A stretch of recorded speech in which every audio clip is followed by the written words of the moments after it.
Do I just give him a little wave? You just say, give Patrick. Okay, good.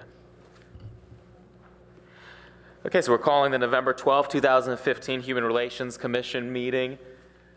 We'll start with roll call. Mary? Commissioner Alasani? Here. Commissioner Chen? Commissioner Gordon Gray? Here. Chair Onan? Commissioner Savage? Commissioner Stinger? Here. Vice Chair Stone? Here. Thank you. Thank you. And just a heads up, commissioners, you will need to press the red button on your microphone to be heard. The mics are not live otherwise. Okay, so do we have any agenda changes, requests, or deletions? No? Great. Moving on. Sorry, is there anything, sorry, I didn't hear if Chair Onan's coming or not. Chair Onan may not be able to make it. She is trying. She's having a little difficulty right now, so she may come and she may not, but Vice Chair Stone will then lead the meeting. We do have a quorum with 4. I was just going to, is there anything on the agenda that she had to cover that we should change on the agenda? Vice Chair Stone is already He's going to take over. been Okay, summoned to cover her area. cool. Okay, great. We'll move on to oral communications. Do we have any oral communications from anyone in our vast audience who would like to speak to us about anything that's not on the agenda? Okay, crickets. So we'll go to the approval of minutes. Do I hear a motion to approve I know we have one set of minutes, the September 10th, 2015 meeting? I move to approve the minutes. Okay, do we have a second? Sorry, I have to abstain from this because I was absent at the meeting. Oh, okay, well then we've discussed this before, right?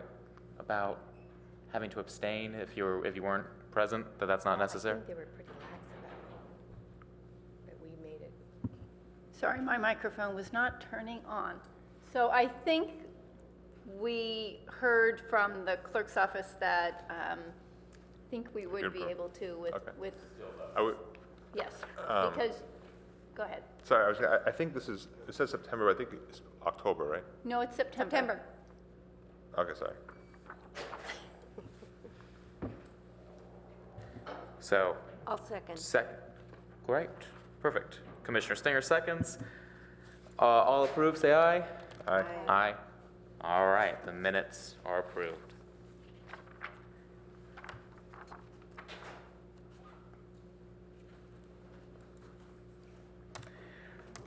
So moving on to our first order of business, the presentation on the program Pay for Success.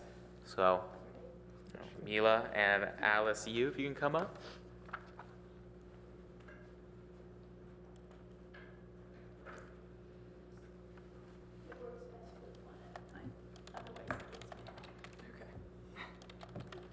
Well, maybe while they're getting set up, I could just say, not that we're going to vote on anything, but in abundance of disclosure, they're my coworkers at Palo Technologies. So. Okay. Well, I have a big smile because it's nice to see all of you. Actually, Commissioner Gray, it's the first time we're meeting. My name's Mila Zelka. I'm a resident here in Palo Alto. But I'm smiling because I know these folks. I used to come and advocate on behalf of Envision Shelter Network on homelessness issues. And I'm also really involved with affordable housing. Anyway, it's nice to come here wearing a new hat. I've been at Palantir for about 4 months now, and as the community ambassador, I oversee our local philanthropic partnerships, including homelessness, veteran affairs, and STEM education. So I'm really pleased to be here this evening with Alice Yu, my coworker. And I just thought to sort of share some background that actually fits in with my transition and part of why I was so excited to join Palantir. When I was working at IVSN, the County of Santa Clara invited many of the nonprofits here in the county to come and learn about this thing called Pay for Success.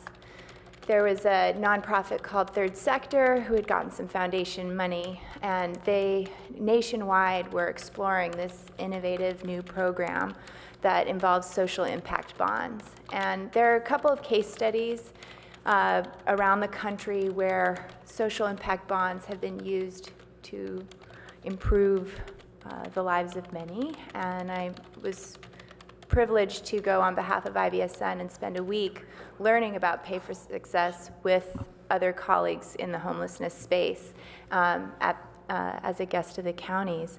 And at that time, we learned about its potential to reduce youth recidivism and all kinds of societal woes. And the idea of using it towards addressing homelessness locally was just really exciting.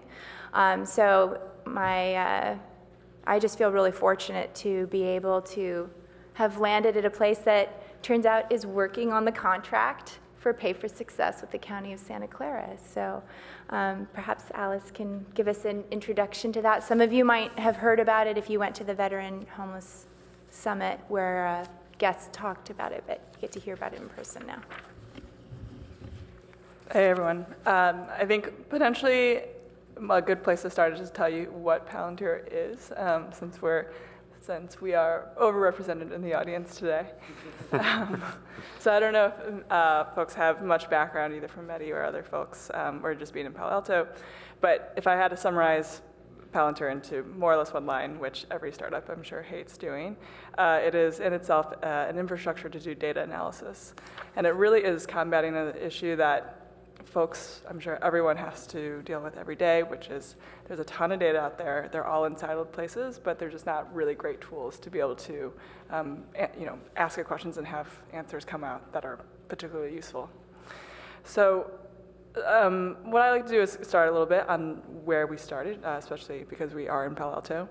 Palantir started actually back in 2004 and are headquartered in Palo Alto. For folks who take Caltrain or drive by right down the street over here, we're headquartered at 100 Hamilton. So the history of Palantir really goes back to PayPal, which you guys are hopefully all familiar with. Way back when, the kind of existential crisis, as we say, that PayPal was battling was there's a ton of transactions that are happening all the time. It's a ton of data, and you need to clear these transactions very quickly before you get fleeced by the Russian mob, which is a sentence I never thought I'd say. But the idea is how do you process all that information and be able to make decisions on it quickly? And that was really where you'll start seeing in the history of payments, where there's kind of a dichotomy of why PayPal ended up surviving at the end, whereas everyone else was kind of looking at algorithms to combat payment fraud.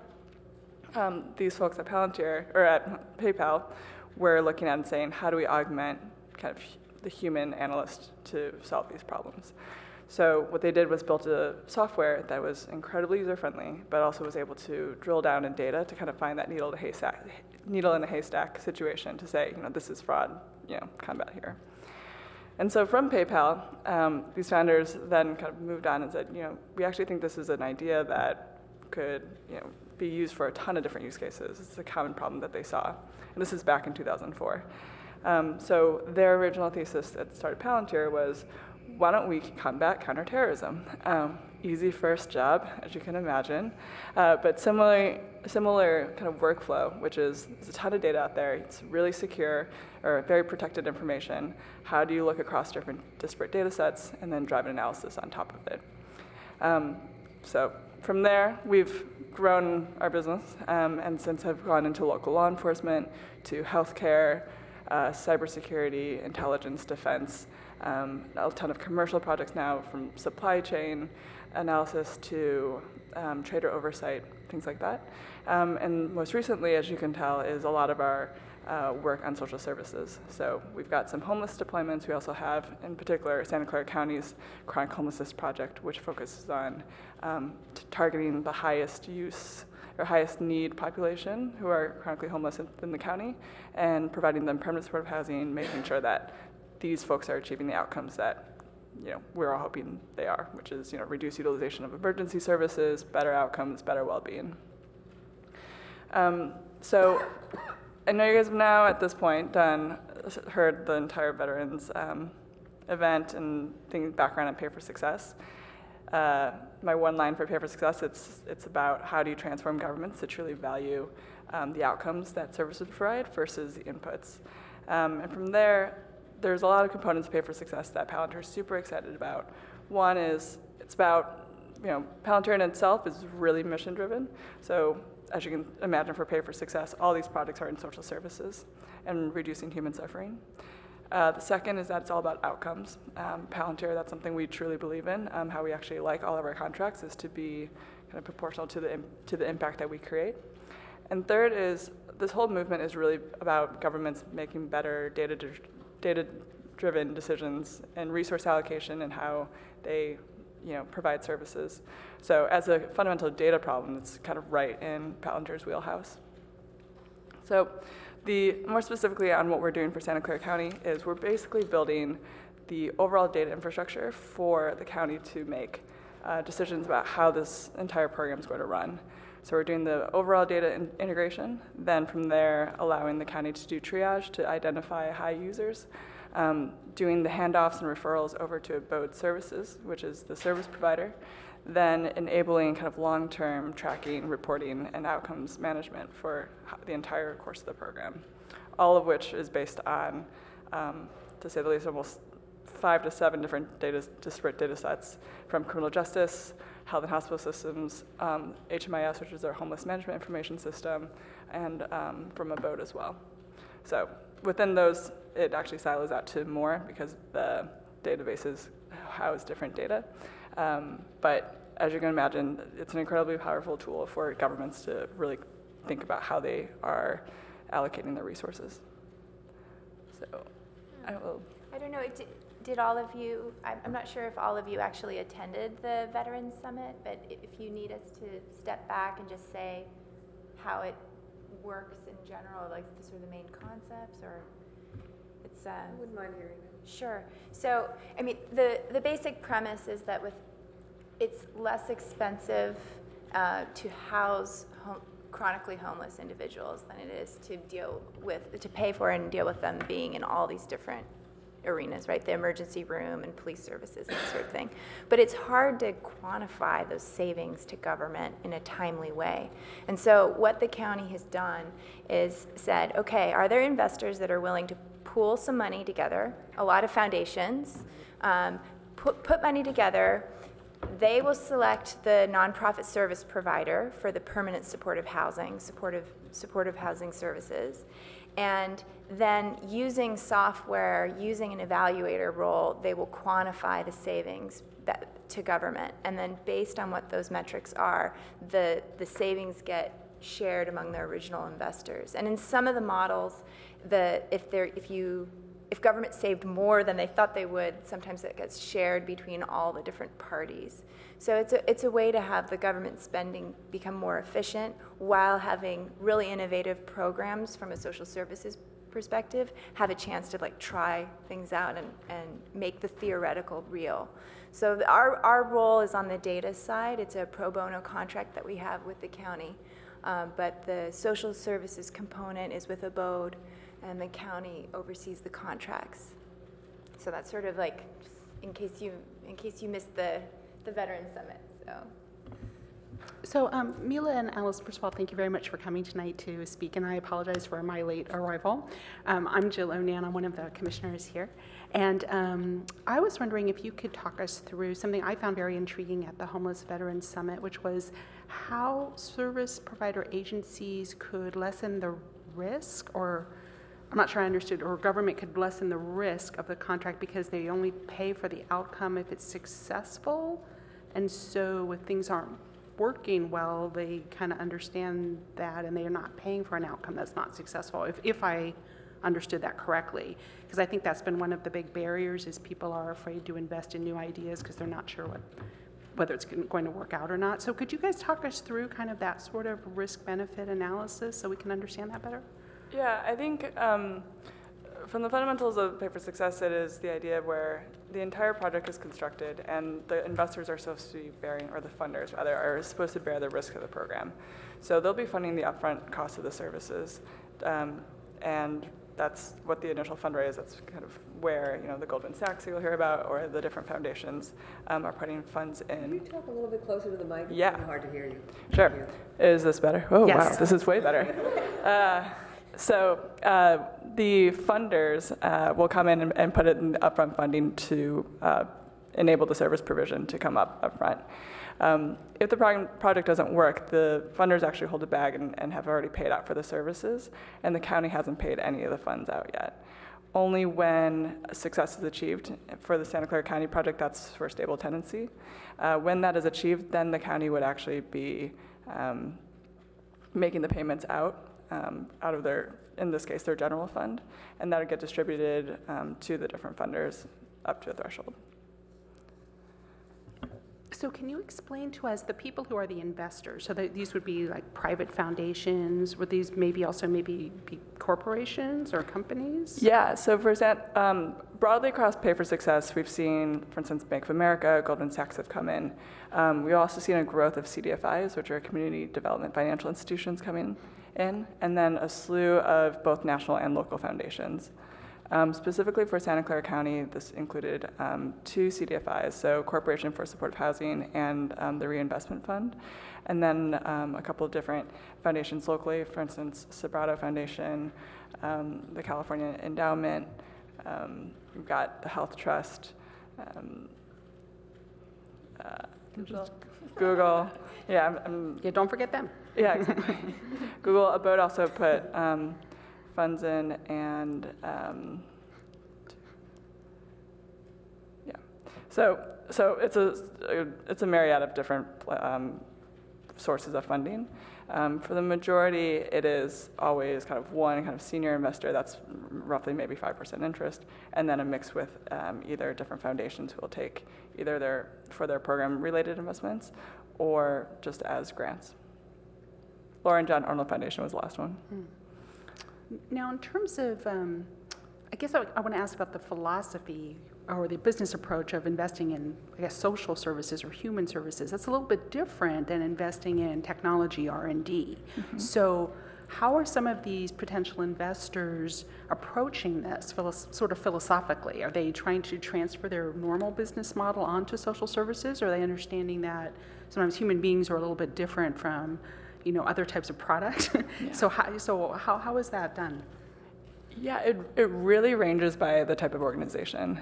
So for some of the banks, for instance, this is not market rate returns that they're getting on humans, on the results of or outcomes of these programs. For them, it is, I will argue for everyone, I mean, first and foremost is social impact. I think this is something that every organization is really trying to invest more in and be able to be more conscious about what outcomes are actually coming out of their investments. But also from a standpoint of, for those who are not grants, a lot of them are getting interest on their loans. So for them, there is a return that they're getting as a participant in these transactions. Interesting. All right, I don't want to hog up the discussion. Are other people have questions? Yeah. So can you just walk us through like a case study where, there was a program, who invested, what was the return? I'd just like to, it always helps me to hear sort of a story or the thing to picture. So I'll pick Massachusetts because it's actually one that's been out for a little longer. Santa Clara County one I would otherwise use, but it's only been live for about 3 months, so you won't get as riveting of a story there. But Massachusetts is one where they're targeting on youth who are aging out of the juvenile justice system and have a tendency of aging out and then kind of ending up in jails shortly after. I think I might butcher the stats off the top of my head, but there's a very high percentage of them who end up recidivating over the course of their time between their 18 and 23. So the goal for them was, how do we find a program or an intervention that can come in and say, we can connect them with these youth as they're aging out of the juvenile justice system. How do we connect them with the right services, the right contacts, potentially workforce development, education, different resources within the community to prevent them from coming back into the system? When they thought about the cost of this, they were able to come out with maybe roughly like $130 a day, for instance, for an individual to be in jail. So for them, every single time you reduce a bed day within, or like a stay within jails, this fundamentally is creating savings for the Commonwealth of Massachusetts. So the way the entire project was designed is if you can measure the percentage decrease of the percentage decrease of folks returning or spending time in these jails, for every kind of additional day that you're reducing compared to a control group versus the folks who are getting the intervention, that delta that you're getting is savings that is captured by the Commonwealth. So funders came in that case, there's also a slew of different funders. Goldman Sachs was a senior lender, Living Cities, the Boston Foundation, Rockefeller, there's just a ton of them, came in, pooled their funds together, provided the upfront funding for the services. These youth were connected with ROCA, which is the service provider in that case, who is really, providing different services for them. This, the workforce development, job readiness training, and really just kind of being there for like a mentorship for them to keep them out of jails in the future. And we're able to, over the course of, I believe still 4 more years, we'll be tracking how ROCA is performing under this contract. The first set of results, I believe, will not be out until I think next year. However, for the most part, I mean, you'll start seeing the results of these programs coming out pretty soon. To date, there's only been 8 projects. Santa Clara County was the 8th one. The Massachusetts one was the 4th one. The first 3 projects are already starting to report out results. So Salt Lake has one on early education. New York City, Rikers Island had another project as well.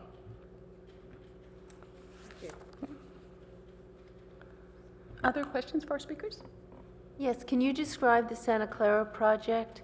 And can you also describe the second round? I mean, I understand the savings that are the potential savings from the first round, but if you were to do a second set of projects, would you use a new baseline of costs and have to reduce further? Mm-hmm. Yeah, sure. So overview on Santa Clara County project, it is targeting more or less the top 10% or so of chronically homeless individuals within the county. These are incredibly high-risk individuals who, if you look at their populations, potentially have been homeless for over 15 years. And they're really trying to get at that top kind of tier and decile of individuals, knowing that they spend a disproportionate amount of safety net services within the county. The program itself is going to be provided by Abode Services, which is a local provider that's based in Alameda County, but is also fairly involved in Santa Clara County as well.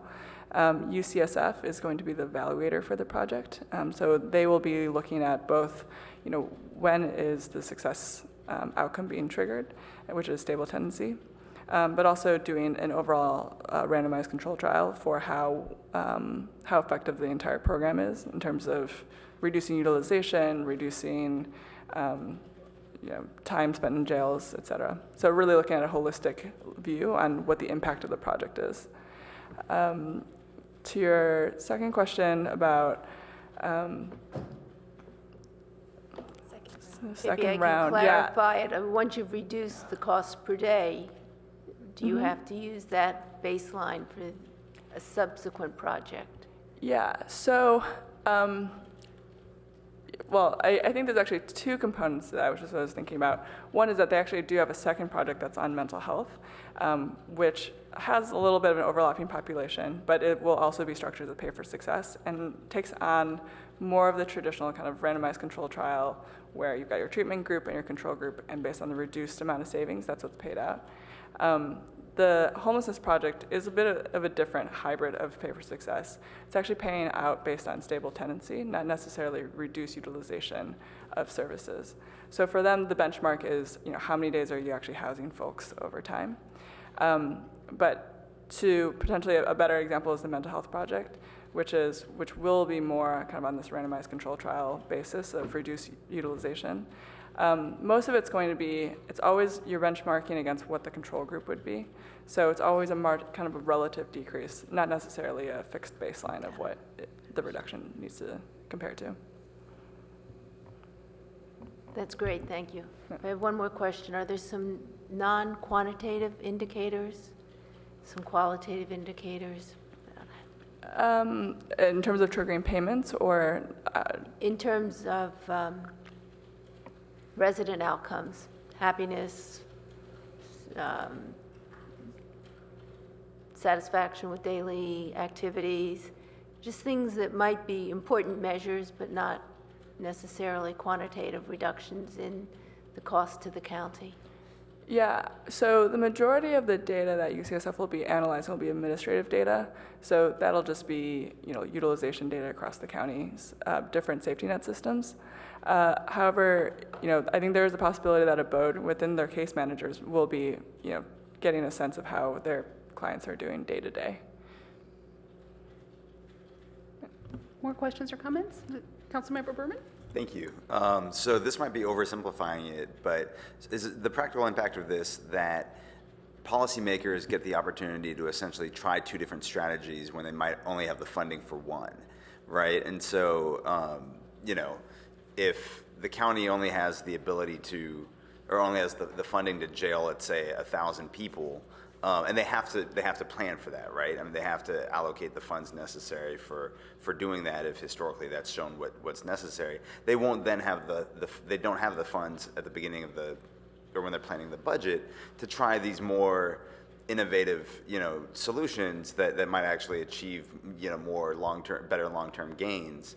And so this gives them the opportunity to say, okay, let's try this out, but we only have to pay for it if we actually achieve the savings from the original program, which, and we'll know that at a certain point once the metrics are hit, I guess. Does that make sense or not so much? Yeah, I think the ability to test out innovative programs is definitely part of it. The kind of risk shifting that it has on these initial programs to be with the investors is definitely a benefit for counties, and a lot of why governments are interested in this concept. I think generally though, folks will have to, or the governments will normally have to at least appropriate for that funding in advance, because they'll have to pay out funders as a result if it is achieved. But don't they only have to pay it off if it's successful? Yes. And if it's successful, then they'll have saved money off of Yes. that other program. So so in a sense, it's kind of a like net zero impact to the government.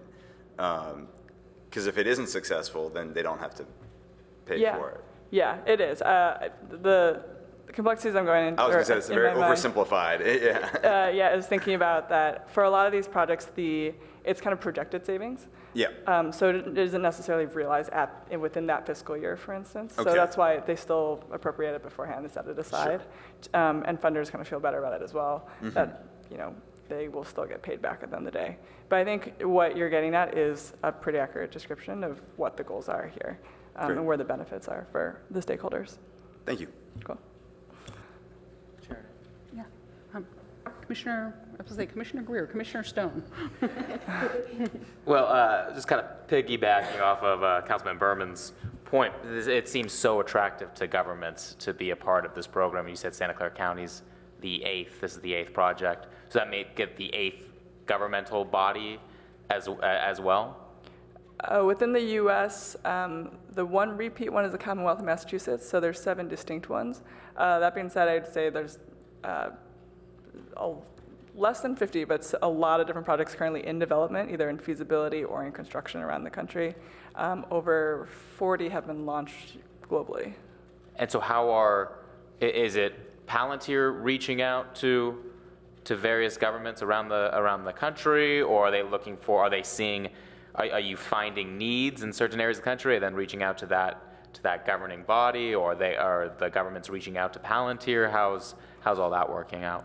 Yeah, that's an interesting question. So I think there's a space for success community. A lot of them are folks that are involved in different ways. So intermediaries or the transaction coordinators, a title that's interchangeable oftentimes, are ones such as Third Sector that Mila mentioned, Social Finance, Harvard SibLab. They're just different organizations spread throughout the nation that are focused either on issue areas or just focused broadly on growing this field. So they're generally the ones that are kind of sourcing these projects, developing them, pulling the contracts together, getting the funders in, and kind of getting it off to launch. Palantir's role is a little bit kind of in between because what we're doing is also in many ways providing a service in building that data infrastructure. So some of the work that we're doing is, looking at where there are folks interested in Pay for Success and knowing that we are able to help facilitate that. In which case, oftentimes we'll look at the governments to do that because they're the ones with the data and they're the ones who are the end payer at the end of the day. But other projects are where folks are kind of asking us, we have these data needs to be able to implement these projects. How or what can you guys do to help us get us there? So there's a momentum going on within across the country for Pay for Success that we're also helping build, but also kind of front running that as well. If I can add, we also have a track record of working on other human service issues around the country. So for example, we've worked with Polaris on preventing human sex trafficking, and we also work with Team Rubicon in doing disaster relief. So I think in general, local governments, county, state, federal, are familiar with our software. And I think one of the large challenges that any project of this scale has is dealing with data sets from a variety of sources, and how do you protect the privacy of the folks that are in those data sets. So you're dealing with sensitive information around mental health and incarceration history, and how are you able to effectively put those in a platform and protect the privacy of individuals? And so that's something that we have a strong track record. As you know, in town, we're quite shy, and it's part of our DNA to be really concerned about privacy and civil liberties. That's really important to us, and these projects demonstrate that. I don't know if you want to add anything else about the data or anything. Additional comments or questions? Yeah, just one more. So from an investor's perspective, I would imagine their rate of return on their investment is it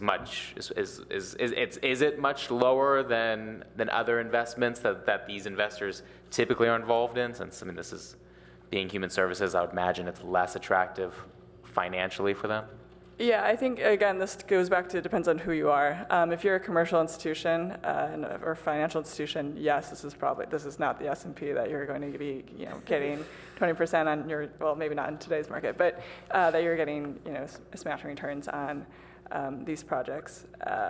But then on the foundation side, for instance, a lot of them are either looking at 0% PRIs or 2% PRIs, which is, what the cap is for them. So this is just a new opportunity for them to decide, do we want to do a grant or do we want to actually get interest on our loan, or interest on our loan/grant. So it really is depending on the perspective of who you are.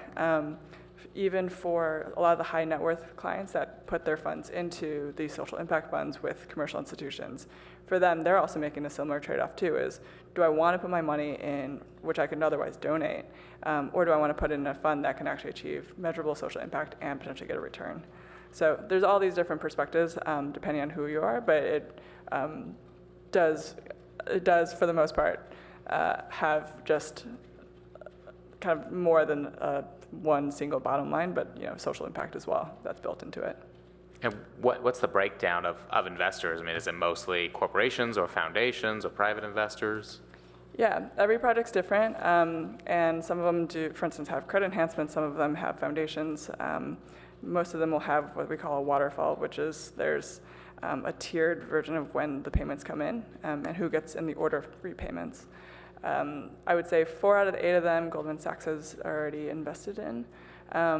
So depending on when you think about the amount per project and also the number of investors, that's one component of it. But there are a lot of them that are, for instance, like Pritzker Foundation did both the Chicago pre-K project as well as the Salt Lake County pre-K project. So there are a couple that are return investors across different projects, but a lot of them are also sourcing very kind of local foundations who care about the issue areas. Okay. Thank you. Other comments or questions? I just have one quick question. Can individuals contribute or invest? Or is it only corporations, foundations, and large, big money entities? Generally, I mean, these projects are tricky to pull together. I think where we often will see individuals coming through is they'll cluster with either, for instance, this is how Bank of America did theirs, which was they'll have different high net worth clients come together through Bank of America to pledge funds into it. Reasons for that is, one, these projects require quite a bit of due diligence. So normally individuals don't want to get involved in the nitty-gritty details there. And two, from a pure kind of investment size, oftentimes it's just easier to deal with fewer entities with larger amounts for these early projects. I also had another question about the selection criteria, because it seems to me that that is something the whole project kind of hinges on. So who defines the success criteria? How is it agreed to? Is it vetted in some way? Is it can it be revised? And have there been any problems with, well, we thought this was a successful outcome, but now we're not sure if this is really what we mean by success? So how is that handled? Yeah, so most of these projects have had an RFP come out at the very beginning that sets out at least the intended success metric. I can speak more specifically for Santa Clara County because I was more involved in that in my role, which is the RFP in itself had set a success metric that was, let's look at stable tenancy, and at the time it was 12 months of continuous tenancy. And once we procured a BODE, the goal was to figure out how do we figure out, what's actually going to work. Let's look at the data, let's look at the different considerations and figure out how do we, negotiate what success should look like. So at the table to decide that was the county, UCSF, and a BODE. Just if you imagine just very different perspectives, county thinking for them is we want the best social outcome. Obviously, we want 100% housing. Let's do that. From provider side is they want to make a metric that they can achieve and that is reasonable and is consistent with what their track record is and that they believe that they can deliver. And then for UCSF, it is their ability to kind of put on their kind of clinician lens. The researchers that we have from UCSF, one is an emergency med doctor and one is an internal med doctor. So their lens of, are already serving this population on the ground and knowing, what are kind of the things plaguing them, was definitely a kind of a critical lens that shaped a lot of the way that the success metrics came out to be. That's one anecdote of how Santa Clara County success metric was defined.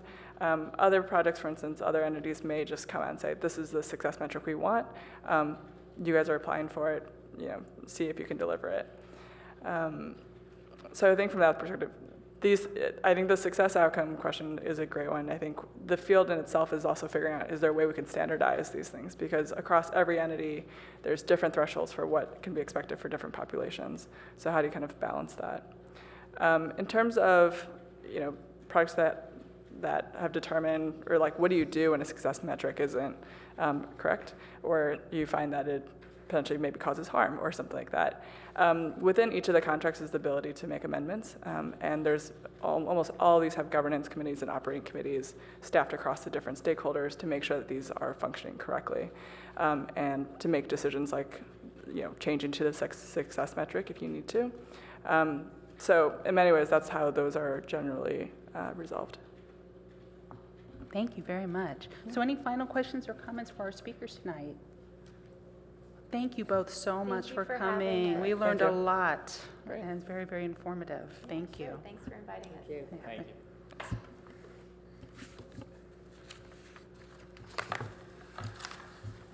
you. Now I keep wanting to think of projects that we can that we can pay for success. Yes. All right, so we're going to move on to our second item on the agenda, which is the review of the community services and facilities element of the comp plan.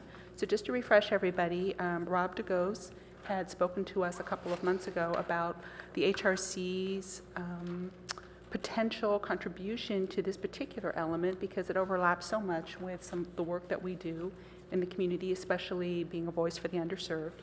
So our incredibly efficient and wonderful Minka had sent us the revised version of the element to review, and also a primer on things that we should focus on to help make it a little bit more manageable. And then Commissioner Stone, Commissioner Chen, and I had agreed to do a little bit of a deeper dive so that we can help pull together possible HRC input at the next Citizens Advisory, is it committee or commission?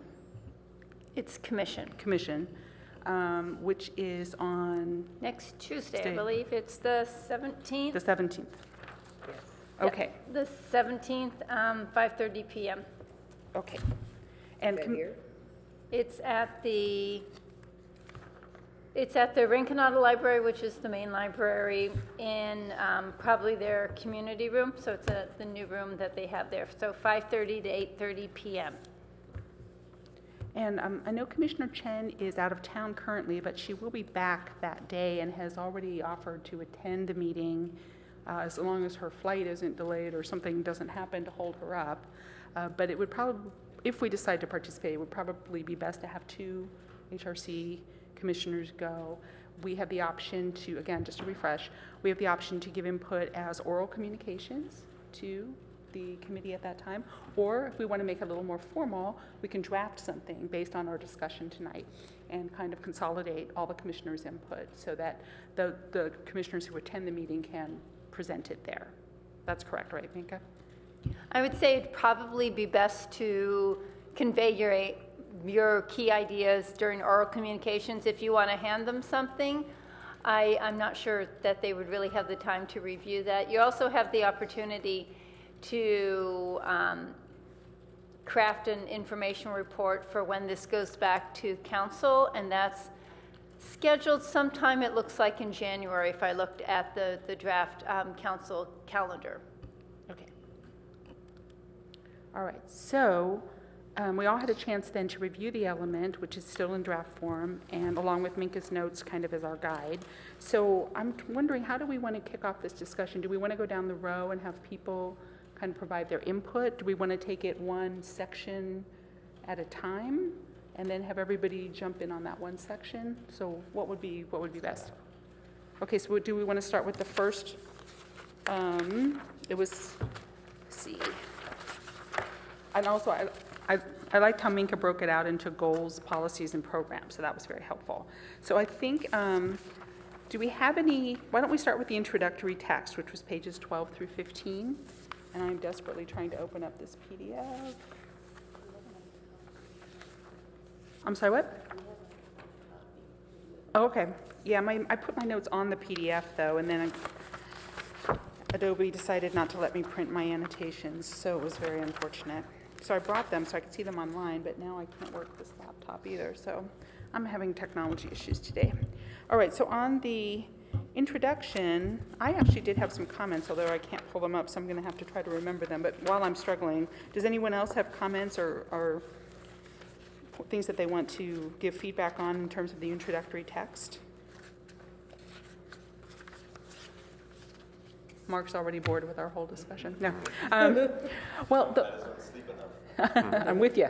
I think what I can recall from my notes, which I hope I'll be able to access, is that throughout, and I'll just say this to kind of something we should maybe bear in mind as we review the whole thing, is that there was a difference in my mind between amenities and access.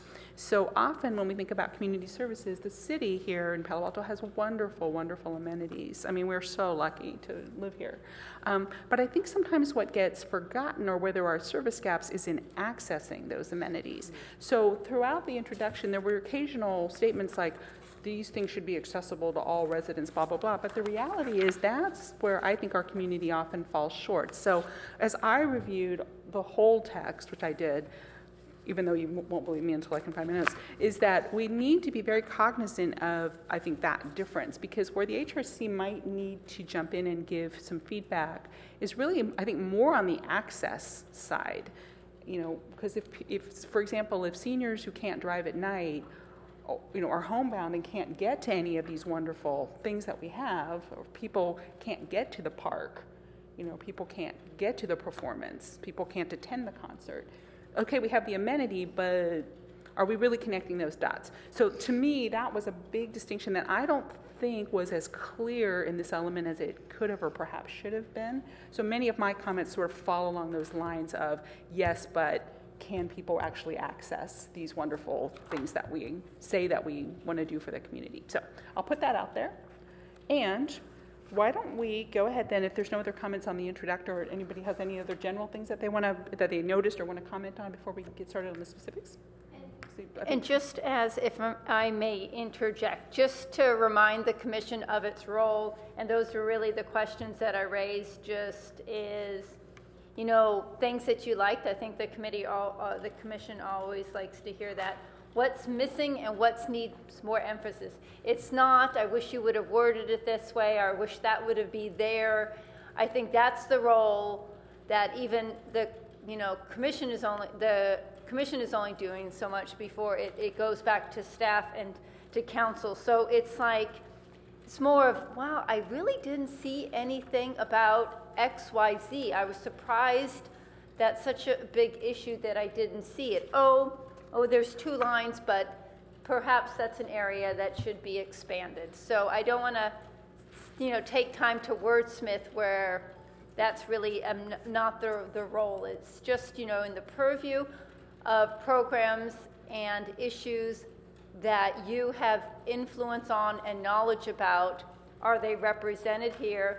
And such as the chair said, you know, to give that feedback back to that commission. And you also have to remember I'm not sure how long they're doing, but that's going to be, you're going to have like 3 to 5 minutes at the most.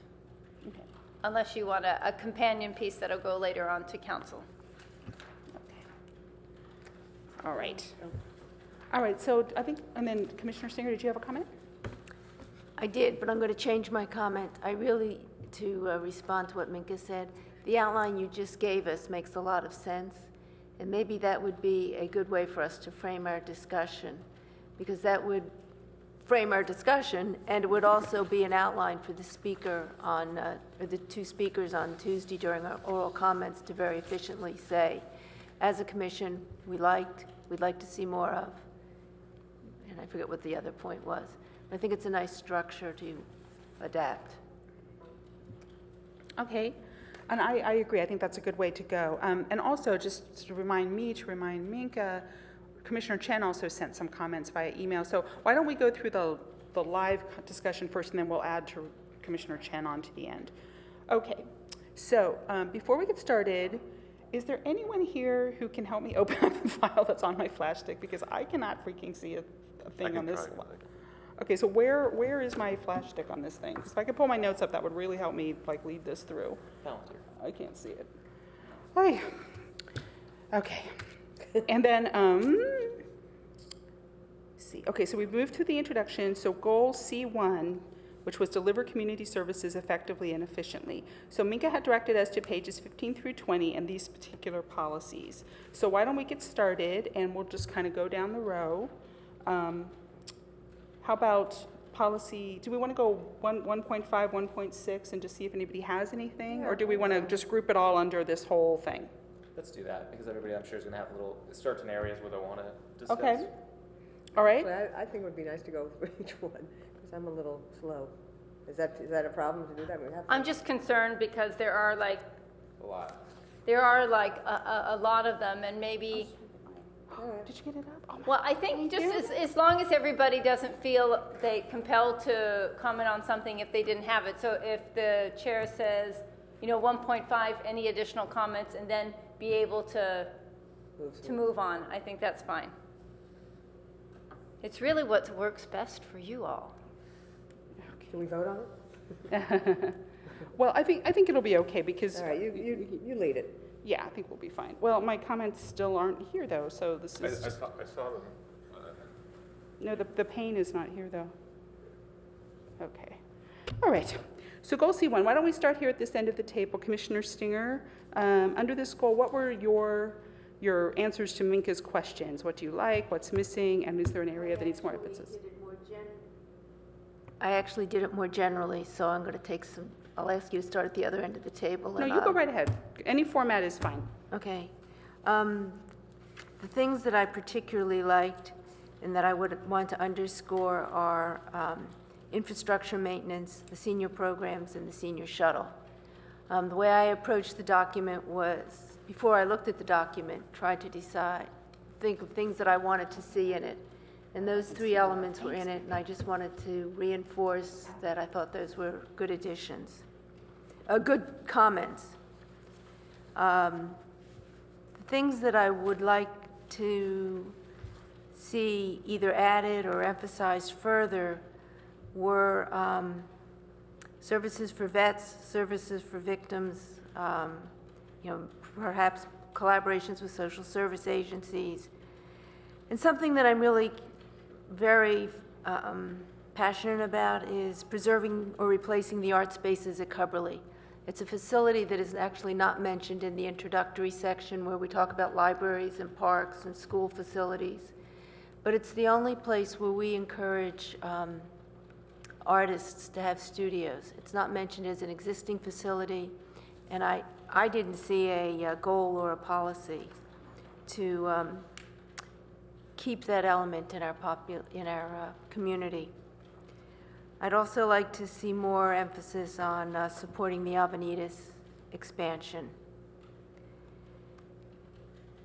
There was a very well-stated program about expanding parks, keeping the parks contemporary, changing parks. And one of the programs that I think is very successful was the personal initiative to do the Magical Bridge in Mitchell Park. And I wonder if there's some way in our policies we can say, provide an incentive or for individual initiative. If there could be a way to invest in somebody's dream for the city each year, I think we'd see some really creative ideas that we can't plan for now, and those people might not even be at the table now, but I'd like to be able to foster those ideas. So those were the major additions. I had some other picky points that I'll come back to later. Okay. All right, so other comments on C1, and so Commissioner Stone? Yeah, so what I liked about the current plan, I love that a lot of emphasis is first given on I think smart strategic partnerships. I think that's something that with all the limited funds that everyone has, I think partnerships is really the future and the best way to tackle these difficult issues. So I like the fact that it starts immediately with discussing partnerships with other cities, with private partners, with faith-based groups, with nonprofit organizations. I think the partnership with the Palo Alto School District and increasing that partnership and using the facilities and services that the school district already has and existing, I think forming those closer partnerships, great idea.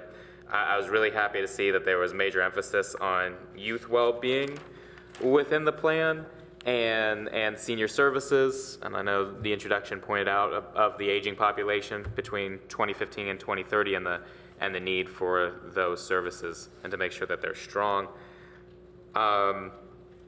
What's missing, I think what I found most troubling was there was, and correct me if I'm wrong, I think only just 1.26 was dedicated to homelessness.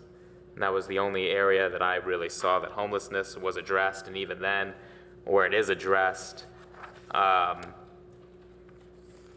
two programs is increasing awareness, which I think is extremely important, and the community does need to be educated on these issues.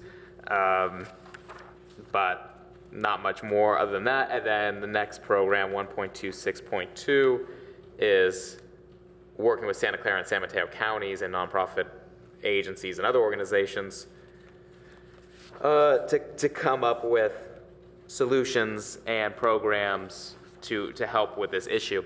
And even though I think partnerships is the way to go, I'm also worried that that is sort of a way to sort of, pass it down the line and say, well, we weren't able to get the partnerships, so we can't tackle this issue by ourselves. And I know somewhere else in the plan, it even mentions the fact that the unhoused community that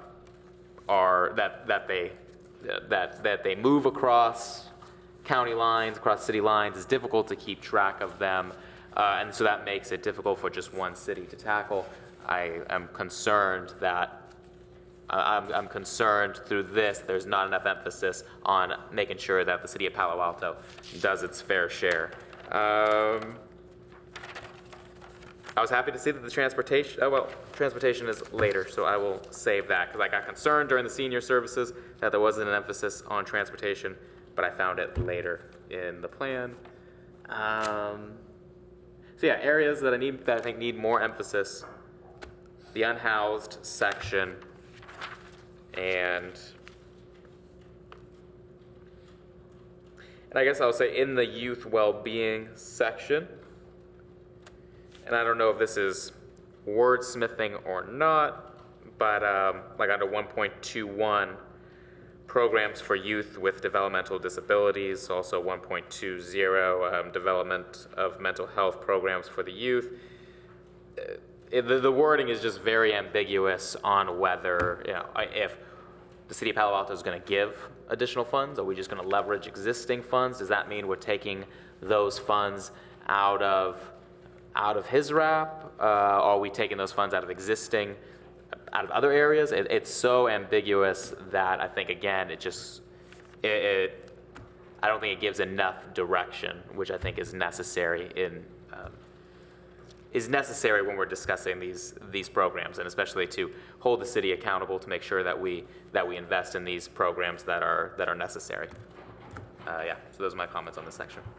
If I may interject, I think the Vice Chair makes a good point in that, some of these don't have programs attached to say how we'll actually do it, but it is a good point to say, does the policy itself, will it, that me as staff in a year or 2 or 5 years, can I look at it and say, what really is the intent of this policy? What should we really look at to do? So I just wanted to say that's a good way of looking at it if there's enough clarity. And like I said, I wouldn't go to wordsmithing. I might just, that with the council, that might be HRC council to the CAC to say, are the policies clear enough so that staff really understands the intent of what we'd like to do? Thank you, Commissioner Stone. I think I'll skip me for now, and so how about Commissioner Gordon-Gray?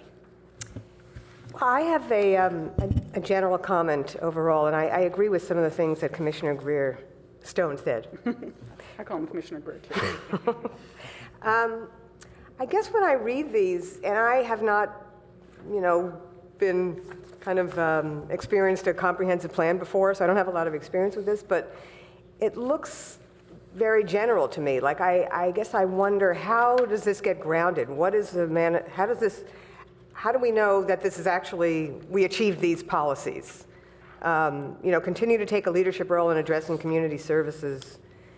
What does that look like? What does it look like to partner, partnerships within the Mid-Peninsula region? Who are these partners? So I don't know if at the CAC, is that it, the CAC meeting? Or, that's probably not where it happens. I know that's sort of a hearing, but when does it drill down to specifics based on, which policies? Is the point of this that we pick the policies that we think are the most important as the HRC, the ones that we think are most critical in terms of our purview and what's important to us? And then from there, do we say, all right, these are the policies we're going to go with. Now here's how we're going to implement these, and this is what it'll look like. No, this is really, and Councilmember Berman can correct me if I'm wrong, because I'm not in the planning department, so I can explain it to the level that I do. So this is the comprehensive plan, really sits in the planning department. It's really like an aspirational document, the goals and the values of the city as we move forward. So it's really not the role of a commission to say, I want you to do this, this, and this, because that's really operational. And the goal of the commission, or the goal of the planning commission, is really helping to look at the overall picture and policies in general. So I would say if you say, I want you to do that specific program, that's really not your role. Again, I think your role is to say, you know, I think you're leaving out this population, or I think you only mentioned homelessness once, I have a concern, and these are our concerns. Or, you know, we have a lot of knowledge about the disabled community. This is an interesting trend. You don't show, there's no language, and I'm just making this up, there's no language about disabled youth in there. You just mentioned disabled adults wanted to, you know, in our experience, we know this is the number of disabled youth in Palo Alto. So I think that's the level of feedback that would be appropriate and helpful for this, you know, commission to give as far as what specifically the policy should be, what specifically the program could be. I think that needs to be left to staff, the planning commission, council when it gives further direction. Councilmember Berman, do you have something to add? Yeah, no, I think that's great. And I mean, just to give some context as to kind of how it's used, this essentially is our big, more macro level list of priorities for the community. Mm-hmm. And then as different policies and decisions come to council, staff in the staff report will say that normally towards the end, kind of policy implications, and it'll say these elements of the comprehensive plan are addressed by this program or this idea, and that's kind of how we kind of tie the decisions that we make back to the comprehensive plan. Now the difficulty is things can often contradict, right? I mean, it's such a big document that sometimes a program or a idea might support this element of the comp plan, but not that element, you know, but might almost go against a different one. And so that's the challenge kind of that we have with the document. But it's our opportunity every, supposed to be, I think, every 12 years. It's more like 18 years now at this point, to kind of take a step back and look at the big picture and make sure what's changed in Palo Alto since 1998 when the current comp plan was adopted, and what needs to be added, what priorities need to be shifted, that kind of thing. Okay. Thank you. So those are my comments. Oh, okay, great. Commissioner Al-Qassani? Sure. And Minka, tell me if I'm going kind of too micro or not here, but so I agree with pretty much most of what's been said. I'll just quickly go through. So I agree that partnerships, I think, is a really great tool to use and to continue improving and maintaining Palo Alto's excellence. On the partnership with Stanford, the only thing I thought might be worth mentioning in there is also collaborating with data. I find like a lot of times when we're looking at analysis about Palo Alto, Stanford's excluded in the analysis, even though obviously it has implications for Palo Alto. So it talks about a lot of great partnership stuff, but if we could, talk about collaborating on data as well, I think it'd be worthwhile.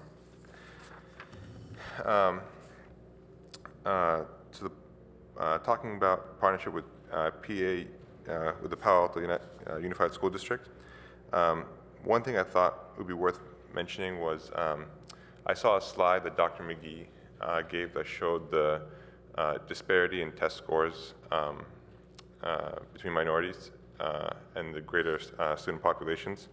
I think it'd be worthwhile putting in a policy about ensuring equality for all Palo Alto students, which may be considered a given, but it was reported in the paper about a month ago as well that we still have huge disparity issues in educational achievement. And I think it'd be worth it in the plan. I can read my handwriting.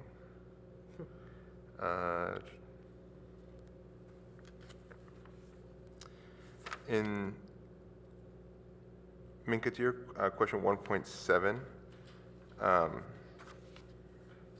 which is going to be in the new section, engaging with the community.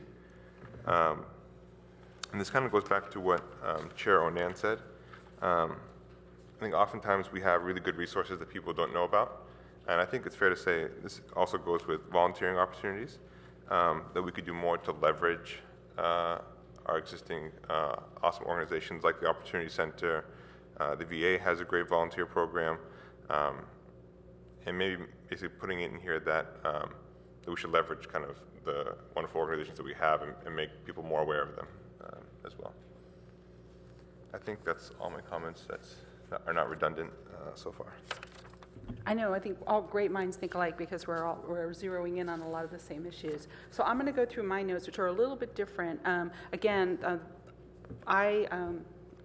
Commissioner, I keep wanting to say Commissioner Greer. Commissioner Stone, Commissioner Chen, and I had agreed to do a little bit deeper dive.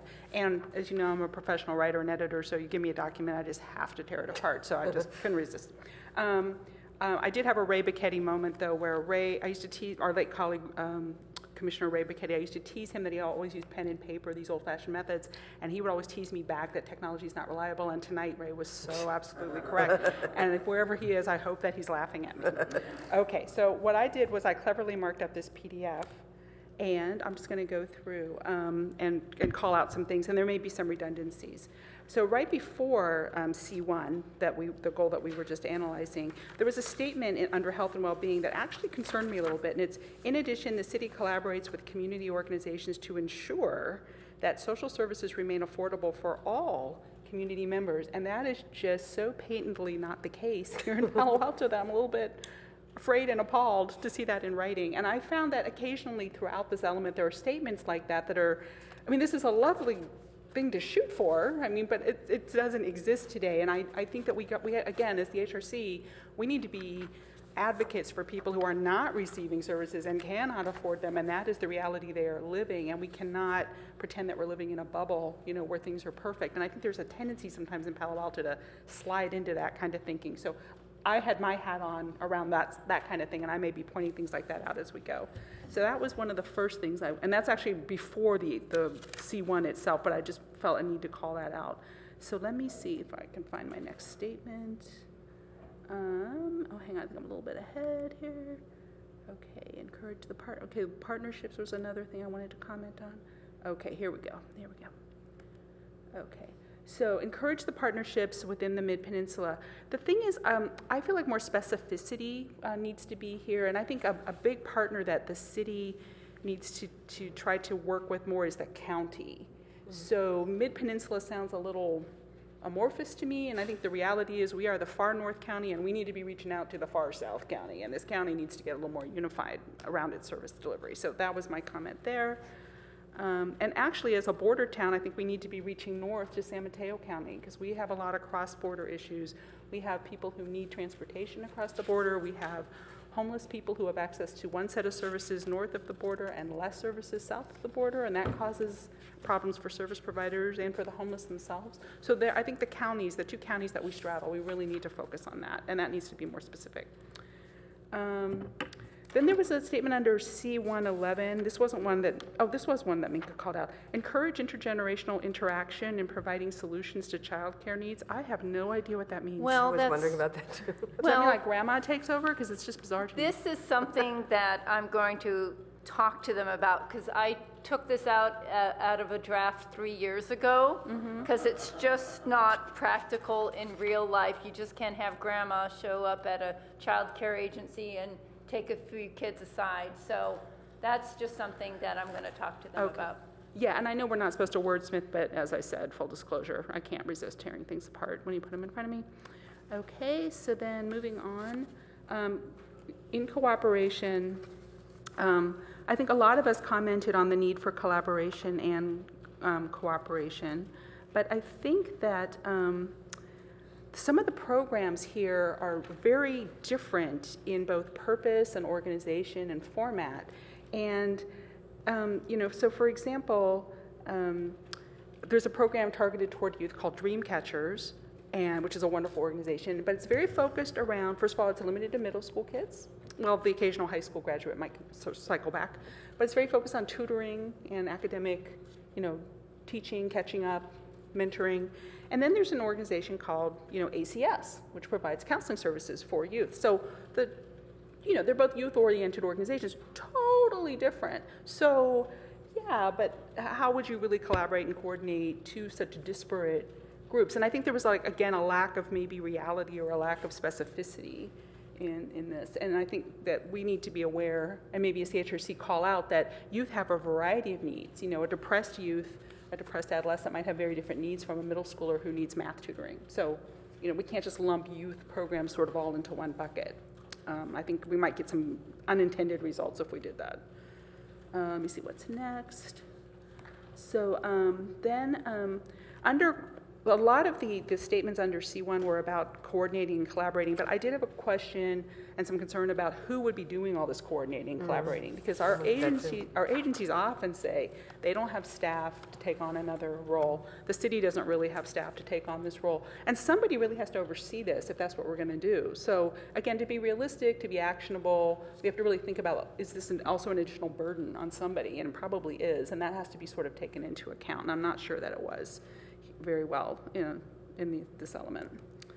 Okay, after school programs, I had a concern here that we overlooked an important segment, and that is the pre-kindergarten group. Because we really focus a lot right now on kids who are enrolled in our school system, which is wonderful. But what I have learned in my time as a commissioner is that some of the underprivileged kids in our community start off on day one in kindergarten already behind. They sometimes are not hearing English at home. They're not being read to at home. Mom and dad are very busy working multiple jobs, so they may be sitting in front of a television, not always having a lot of interaction. And from day one in kindergarten, they're already behind their peers. So I think we need to look at some pre-K programs. I'm just worried that segment got kind of overlooked. You know, and I think what you might be seeing here is a continuation and a reflection of ways the city is already involved. Mm-hmm. So the city, through Human Services, already oversees a child care subsidy program, already sees the after-school programs on all the PAUSD campus. We have not ever traditionally been involved in any TK, PK type of program. So I think they're still thinking that might be the realm of the school district, because it's kind of confusing. It's, well, why are you talking about after school when you're not talking about, so just to give you that context, you're obviously welcome to bring up anything you want, but that's just the context in which some of these that'll say, well, why is that in the city's plan? It's kind of historically how things have been included in the city's purview. Okay, thank you, Minka, that does help. So another comment I had, this one might get me in trouble, but I'm going to say it. There was under C1.19, there was a mention of the developmental assets. And I know that the 41 developmental assets has had a lot of support in the community, but I think the reality is it has just not really caught on over the years. And I'm just not sure whether this is something we should continue to cling to, because I'm just not sure it's really been something that we've been able to implement in a meaningful way.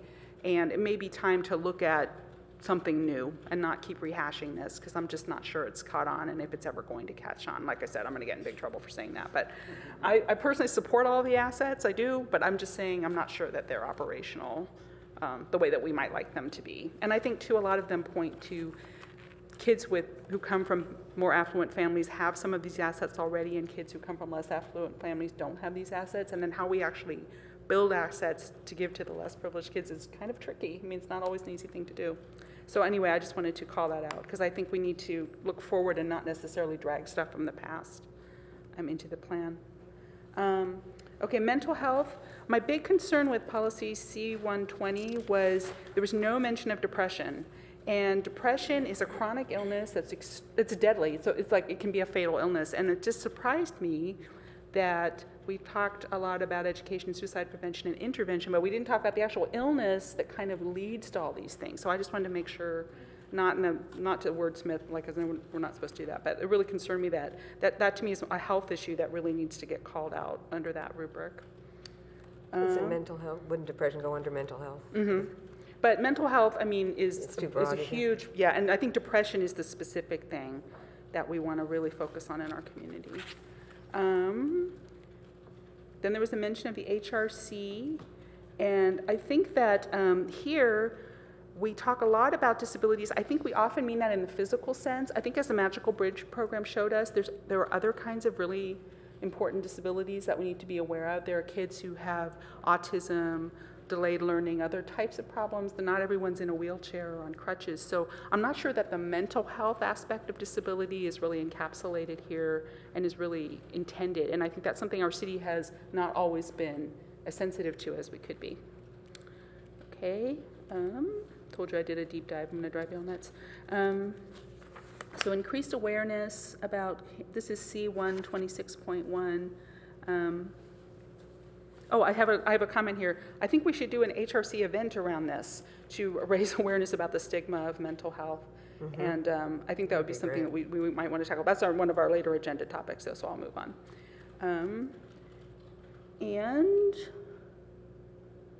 Oh yeah, I'm sorry, these are just sort of comments to myself about events and things that we might want to do as the HRC. Let me see if I can move ahead here. Conduct a study. So under program, oh wait, I think I jumped ahead. We're already done with one, right? I think I'm on 5. Okay, I'm gonna stop, yay. I got through 1. So anyway, those were my comments. As I said, some of them might be a little bit more far afield because I was trying to do cast a broader net, but.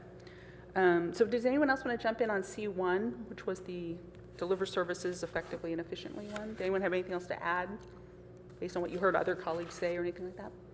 Okay, if not, then let's move on to goal C5, which was sustain the health, well-being, recreation, and safety of residents and visitors and improve the quality, quantity, and affordability of social services for all community members, including children, youth, seniors, the unhoused, and people with disabilities. That is a very long sentence. I would love to edit like a true editor. I would love to edit I this think they combined some goals. They did. I think they combined many, many, many things. So, Commissioner Singer, can we ask you to kick us off once again? I only have one comment, and it may not even fit here, but one of the communities that may not be well served are small businesses, small retail, small auto shops, gas stations. I'm thinking about Minka, the program you did for storytelling, and you invited service agencies and small businesses. It's so expensive to operate in Palo Alto, we can't reduce the rent, but are there services that as a city we could provide to in some way facilitate service businesses that we need in this city? That might actually be in another element. I wondered if it would be in another element. I'm not sure where that would. So it was just a question There's of. business and economics, that's one of the elements, so that might be more apropos for that area. Thank you. But that's an interesting point. I had no other comments. Thank you, Commissioner Singer. Commissioner Stone, do you have some comments on goal C5? I mean, I like the emphasis on physical health and nutrition. I think there's some good points about how the city can implement new policies to try to encourage healthy eating. I think here I thought it was kind of funny that it was missing here, where early on the plan discusses partnerships with the school district, and here talking about nutrition, it only really mentions city employees, city spaces, et cetera, and no mention of partnering with the school districts to work on for nutrition and healthy eating, and that seems to be the most logical place to have good nutrition. I know Michelle Obama's been hammering that for the past 7 or 8 years too. So, and I'm sure the school district's doing a great job, but I think that should probably be in there as well. The city wants to reach out and work with the school district as well with that. On the transportation side,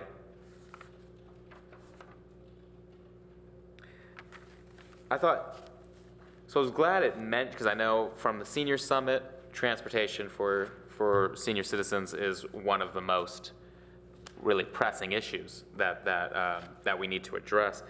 I think it was 511 addressed transportation for senior citizens. And maybe just the wording of it, provides services for seniors at convenient locations that are accessible to public transit, parking, walking, or biking. I guess I was just confused. Is the plan suggesting we move services to be closer to bus stops, or do we need to rearrange the shuttle routes so that they take senior citizens closer to these services? I thought for that being really the sole area, maybe there's one other area that addressed transportation for seniors. It was just it's too ambiguous, and I think there should be more emphasis on that, especially since that's such a critical issue, and especially since at the beginning of this document it discusses that we have an aging population that's going to continue to age until 2030. So this is a major area, and I think it needs to have much more emphasis on the plan.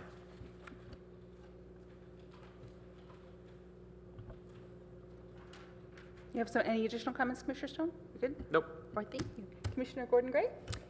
Yeah, I don't know if this is new. These are new initiatives, but I really like this, the healthy food initiative. I think it's. Try your mic one more time. Oh. Yeah.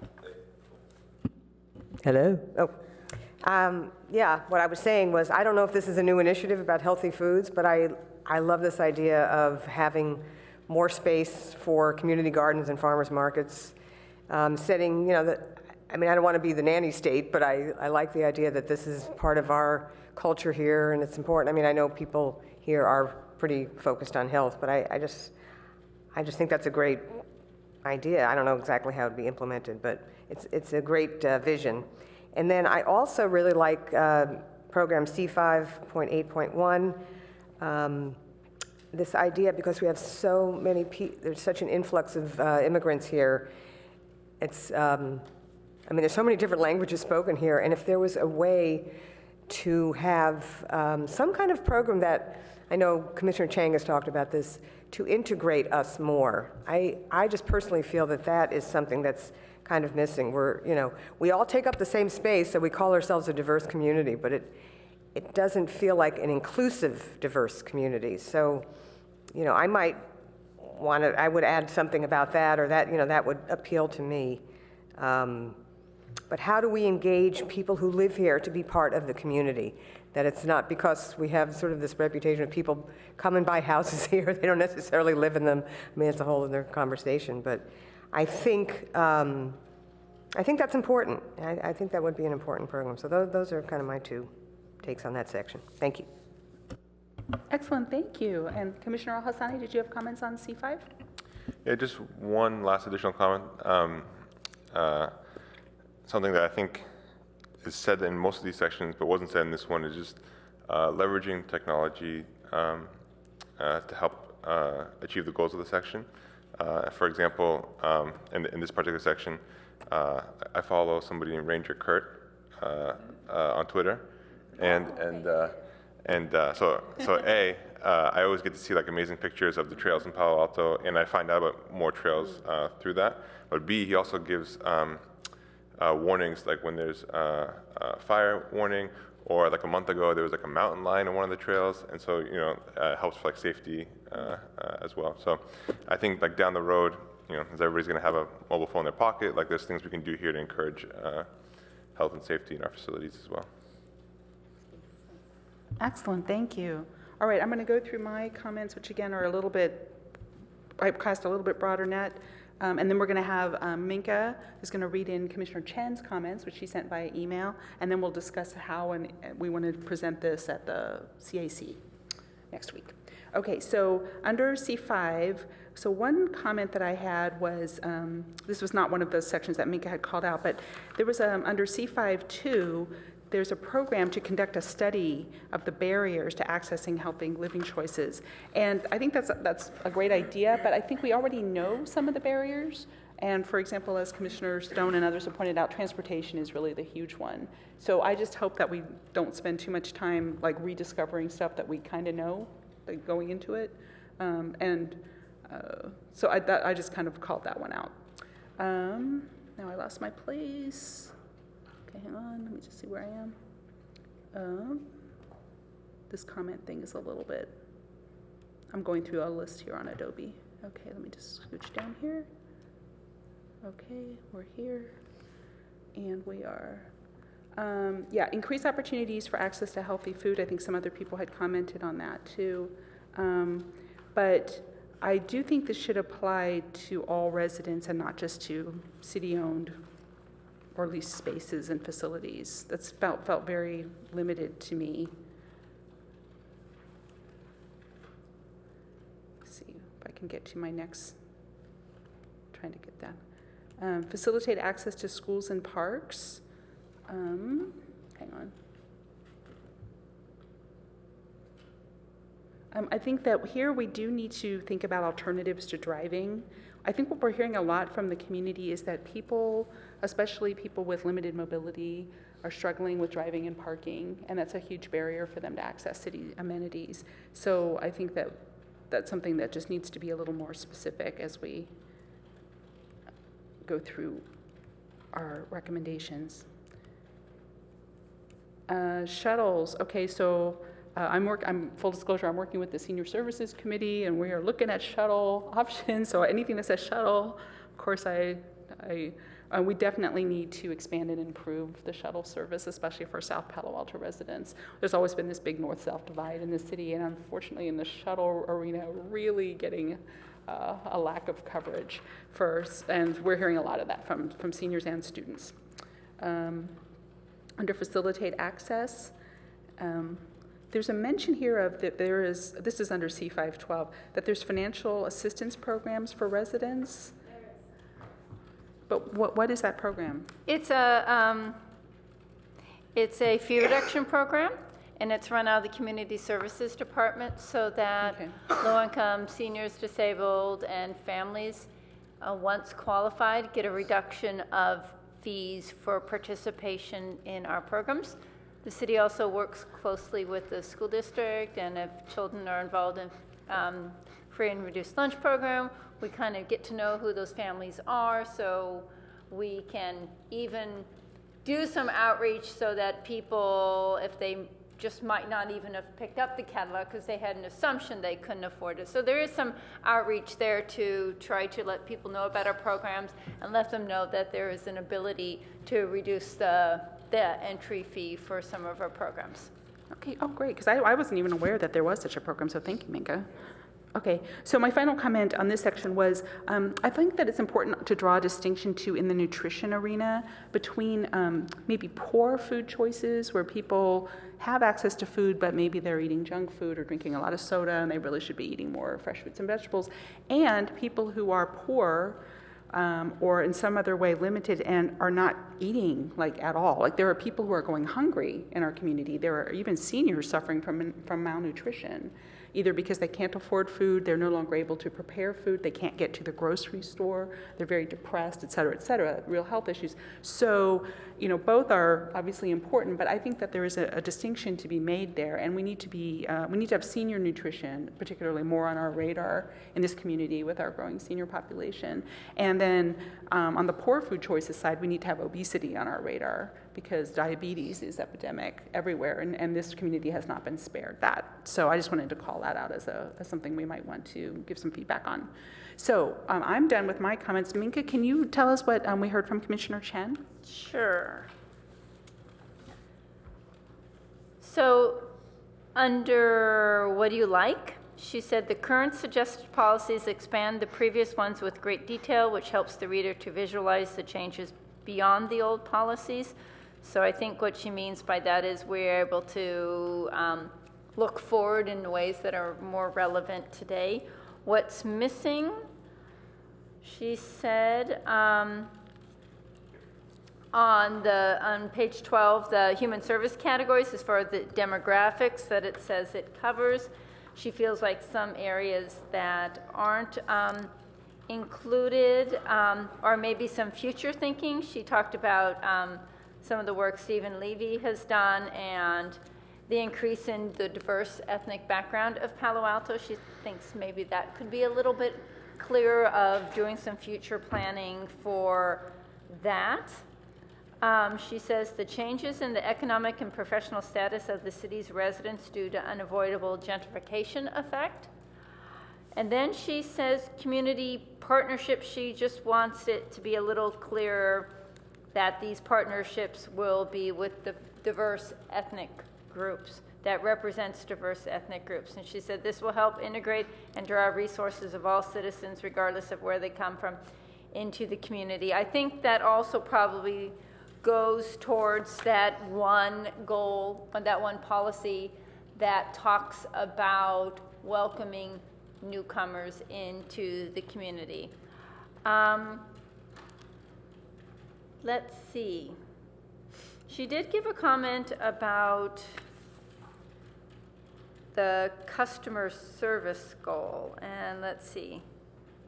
Community services category. I think there should be a clear distinction between soft services, which is based on direct contact of human effort with citizens, and hard services, which means services indirectly via the improvement on parks, community services, infrastructure, and environmental facilities. So I think what she's trying to say by that is, as we do some of these policies and programs, to think of both aspects. The service aspect of that's as diverse as possible, but just the facilities themselves.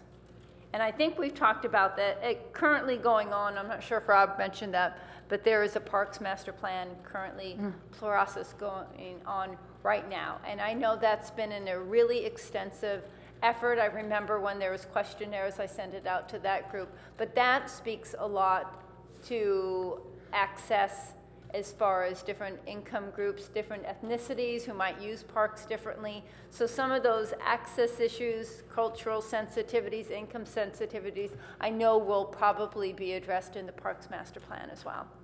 Thank you, Minka, and thank you, Commissioner Chen, for being so kind to review this while you're away on your trip and give such detailed comments. It's really, really great of her to do that. All right, so now we've all had a chance to kind of weigh in on this element. How do we want to proceed in terms of presenting some of our ideas to the CAC next week? First of all, are there people willing to take the time to do that? I know Commissioner Chen said she'd be willing, but I would kind of hate for her to have to show up by herself, having not been able to attend this meeting. And I wasn't so clear if she was willing just to be there as a support or to speak. I think it was more the prior. Okay. So any thoughts or comments there? I'm willing to spend time between now and Monday drafting a piece of paper, but I'm out of town on Tuesday. And I have a previous commitment Tuesday night. Any other commissioners able or willing to show up? It's Tuesday at 5:30? That is correct, and oral communications is first. So you wouldn't, So so you wouldn't have it'd to stay for the whole thing then? You do not have to stay for the whole thing, no. Yeah, and I'm involved in a training that day, and I don't know if I'd be back in time, so I wouldn't want to commit to that and not be able to make it back in time. Okay. Anybody else? Commissioner Al-Hassani? I apologize. I have a commitment too on Tuesday.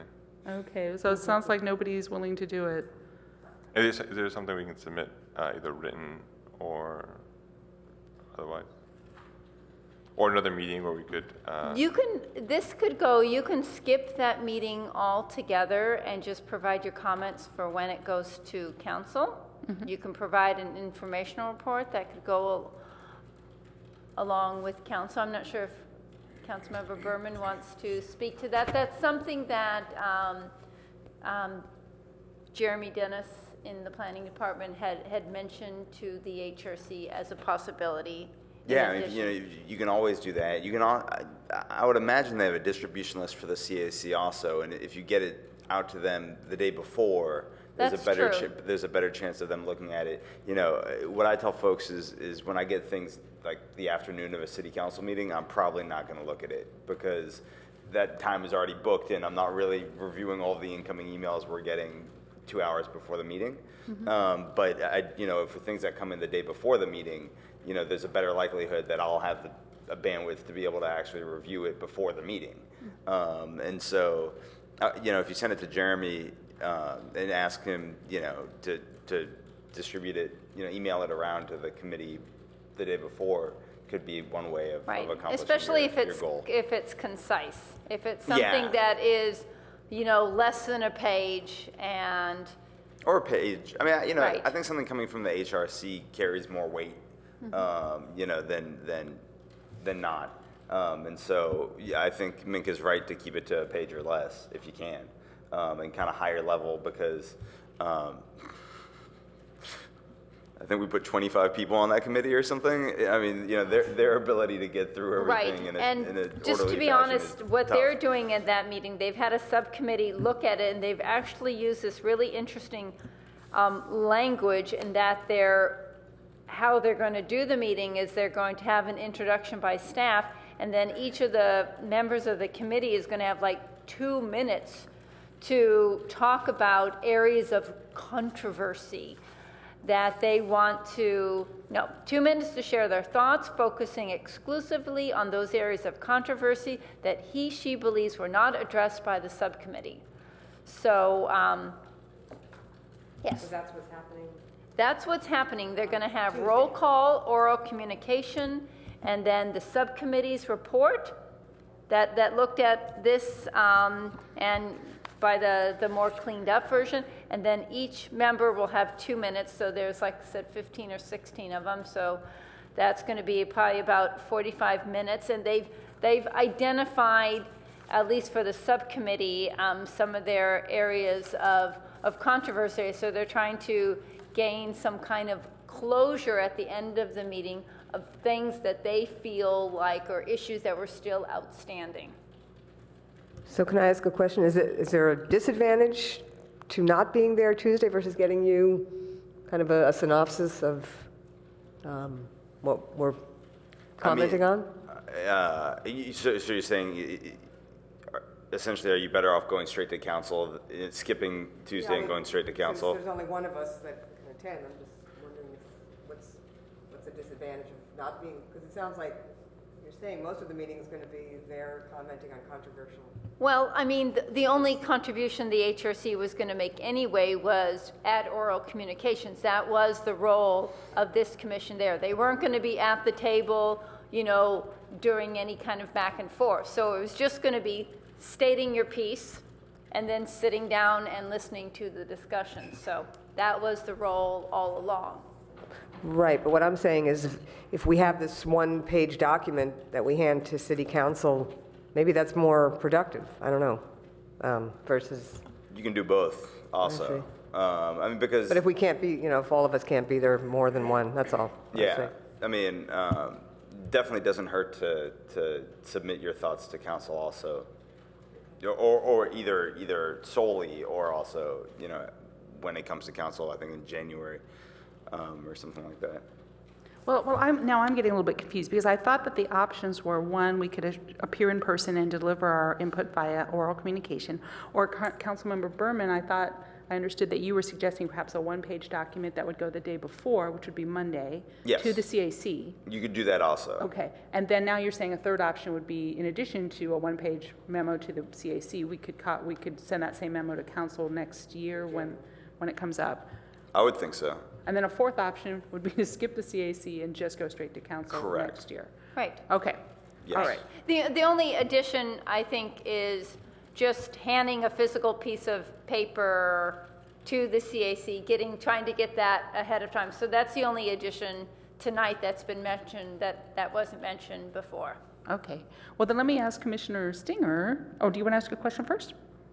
I was just going to make a comment. I haven't attended all, but I've attended some of the CAC meetings, and I think they're very open to oral communications, and they seem to have read their packet really carefully. I think it would be an omission not to make a short comment.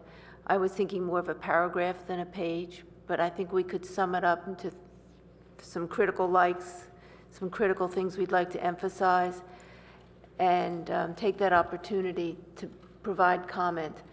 Subsequently, we can go back to council when we see the final draft. But if I were on the CAC and the commission came only at the end, I'd feel like there was an end run and was not acceptable. I'd like to be on the table Tuesday. So, so I guess I'm not quite understanding. So you don't. I would like to make a comment on Tuesday, even if it's only a paper submission, because we don't have we're not able to do it visibly. Okay. So Commissioner Singer, earlier you had said you might be willing to spend some time between now and then And I don't know if Mary, I know you can't possibly get the minutes done, but do you think you can summarize this section of our discussion in any way? So that Commissioner Singer could just review the various comments that we heard tonight, and then maybe craft that paragraph or that page or half page or whatever you think it would be? Right. I tried to summarize it already. I think we're really looking at collaboration, homelessness, senior transportation, I think, and a little bit about youth well-being. So I think those were some of the issues that came to mind. So I'll try to work with Mary tomorrow on that, but it'd probably be, when do you leave, Commissioner Stinger? First thing Tuesday morning. Okay. So Mary and I can work on that tomorrow afternoon. That's when I'll be back in the office, because I'll be in some meetings all morning. And then Commissioner Stinger, if staff has the bandwidth to kind of pull a summary of this discussion together, so you'll have something to refer to, because you heard all these opinions tonight, then would you feel comfortable being able to craft a document on our behalf and submit it on Monday before you leave? I'll try to craft it on Sunday and circulate it Sunday night. If I get any comments, I'll make those edits and then send it off Monday midday. Yeah. So staff, are we allowed to review offline? Are we going to be in violation of the Brown Act if we all review Commissioner Singer's work? And I think if you all review it and get the comments directly to me, if you're not talking back and forth about your different comments, and then I can, staff can consolidate them and then get them back to Commissioner Stinger. I think that would be better. now this is all a very compressed time frame, and I feel like we're sort of burdening both Commissioner Stinger and staff very much. Now, are you all kind of willing to do this quick push to get everything to the CAC by Monday afternoon, say, so that they have it before their Tuesday I'll meeting? have to give a call, or Mary can maybe give a call to Jeremy first thing in the morning to ask him, because the packet has gone out. The packet for this meeting is online, so I'll have to ask him what'll work best for him, because he might just say it has to be Monday morning, or if Mary can check, first thing in the morning, then we'll go from there, and we'll communicate with Commissioner Stinger. Okay, great. And then my fellow commissioners, are we all willing to check our email over the weekend and take a look at this short document that Commissioner Stinger is going to kindly craft on our behalf? It's a little bit of time out of your weekend, but I think if we want to do it in this compressed time frame, we're all going to have to kind of jump on the bandwagon together. All right, so it sounds like we're good there. All right, so Minka, let us know tomorrow if you think that this can work. And Commissioner Stinger, thank you so much for being willing to tackle this before you take off on Tuesday. And I agree with you, I really would like to get our input to them before their meeting. I would hate to skip this and just go straight to council. It feels a little bit like we didn't give them the respect that they were due. Do we need a vote to give Commissioner Stinger authority to do this on behalf of the HRC? Yeah, that's a good point. I think it wouldn't be a bad idea, because that's really the voice of the HRC at that meeting. So giving permission to have her draft it on behalf of the HRC would be a good idea. Does someone want to do we make a proposal then, or a motion? So yeah, I'll make a motion to grant or authorize Commissioner Stinger the authority to act on behalf of the HRC to grant to write up a brief summary of the thoughts of the HRC on this issue. Anyone is willing to second that? Second the motion. All right, okay, all in favor say aye. Aye. Anybody opposed or abstain? Commissioner Stinger, you have been unanimously appointed this monumental task, and we are so grateful to you. And thank you, staff, so much for being willing to pull out the stops and speed this along due to our very short time frame. And thank you, Councilmember Berman, for all the great suggestions on how we can slide this thing in. He knows how to work this. He's familiar with this. All right, so I think then we're done with this item on the agenda. Does anyone have any additional comments, questions, concerns? So again, our commitment is to check email over the weekend, review the draft, and get everything back in a timely fashion so that we can make it for the CAC meeting on Tuesday. And thank everybody for your willingness to jump in and do this. All right, so now we're going to move on to recaps of our 2 recent highly successful events. I'm sorry, I apologize. I've got some house guests that I have to get to, and I don't want to leave. I was going to leave at 9, but I don't want to leave in the middle of a discussion because I feel like that's rude. So Oh, I'm no, gonna no, absolutely, we take understand. this break to sneak away. Outside your house to get. Yeah, they were the other day when they forgot their keys. But thank you guys very much. I'm sure I'll see you at your next meeting. Yeah, Thanks. thank you for attending, Councilmember Berman. Good night. All right, so we're going to go ahead and recap our 2 highly successful events for this October. We terribly burdened staff in trying to pull off 2 great events in 1 month, but they came through for us the way they always do.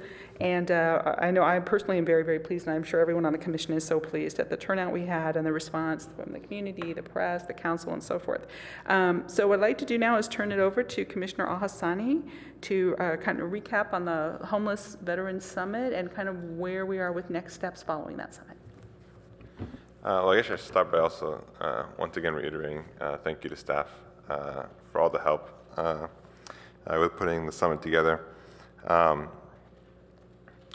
I wasn't at last meeting. I haven't seen the minutes. So I don't know if was it raised at all, the summary of the summit, or did we skip it altogether? Pardon me?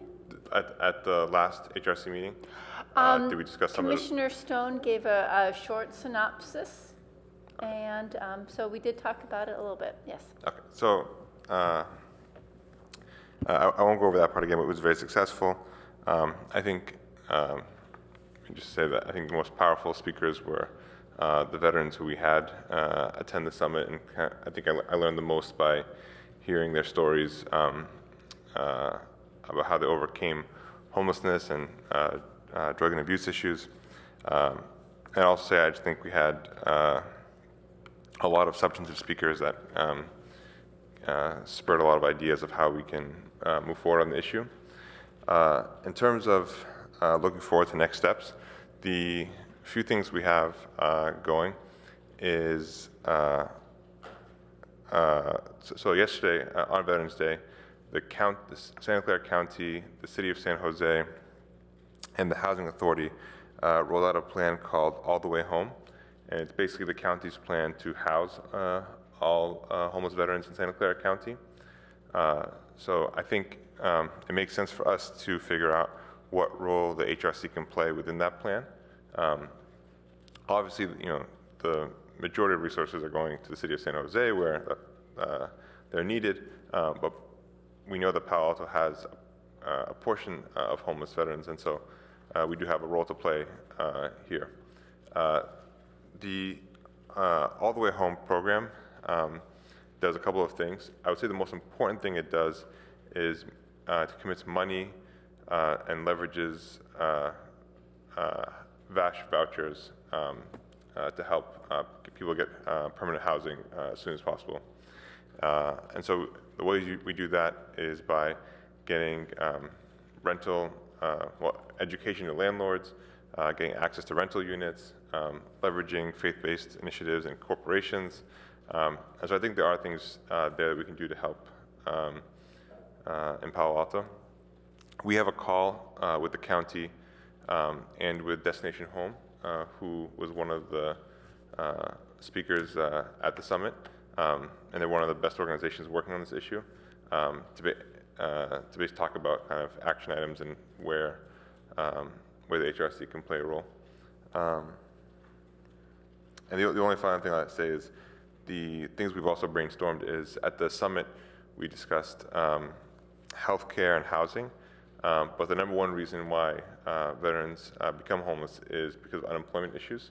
And so one of the things that Greer and I, and we had a meeting with Minka and Chair Onan, to talk about is like, is there something we can do to promote employment for veterans as well as a project for next year as well. That I think is summary of kind of where we are.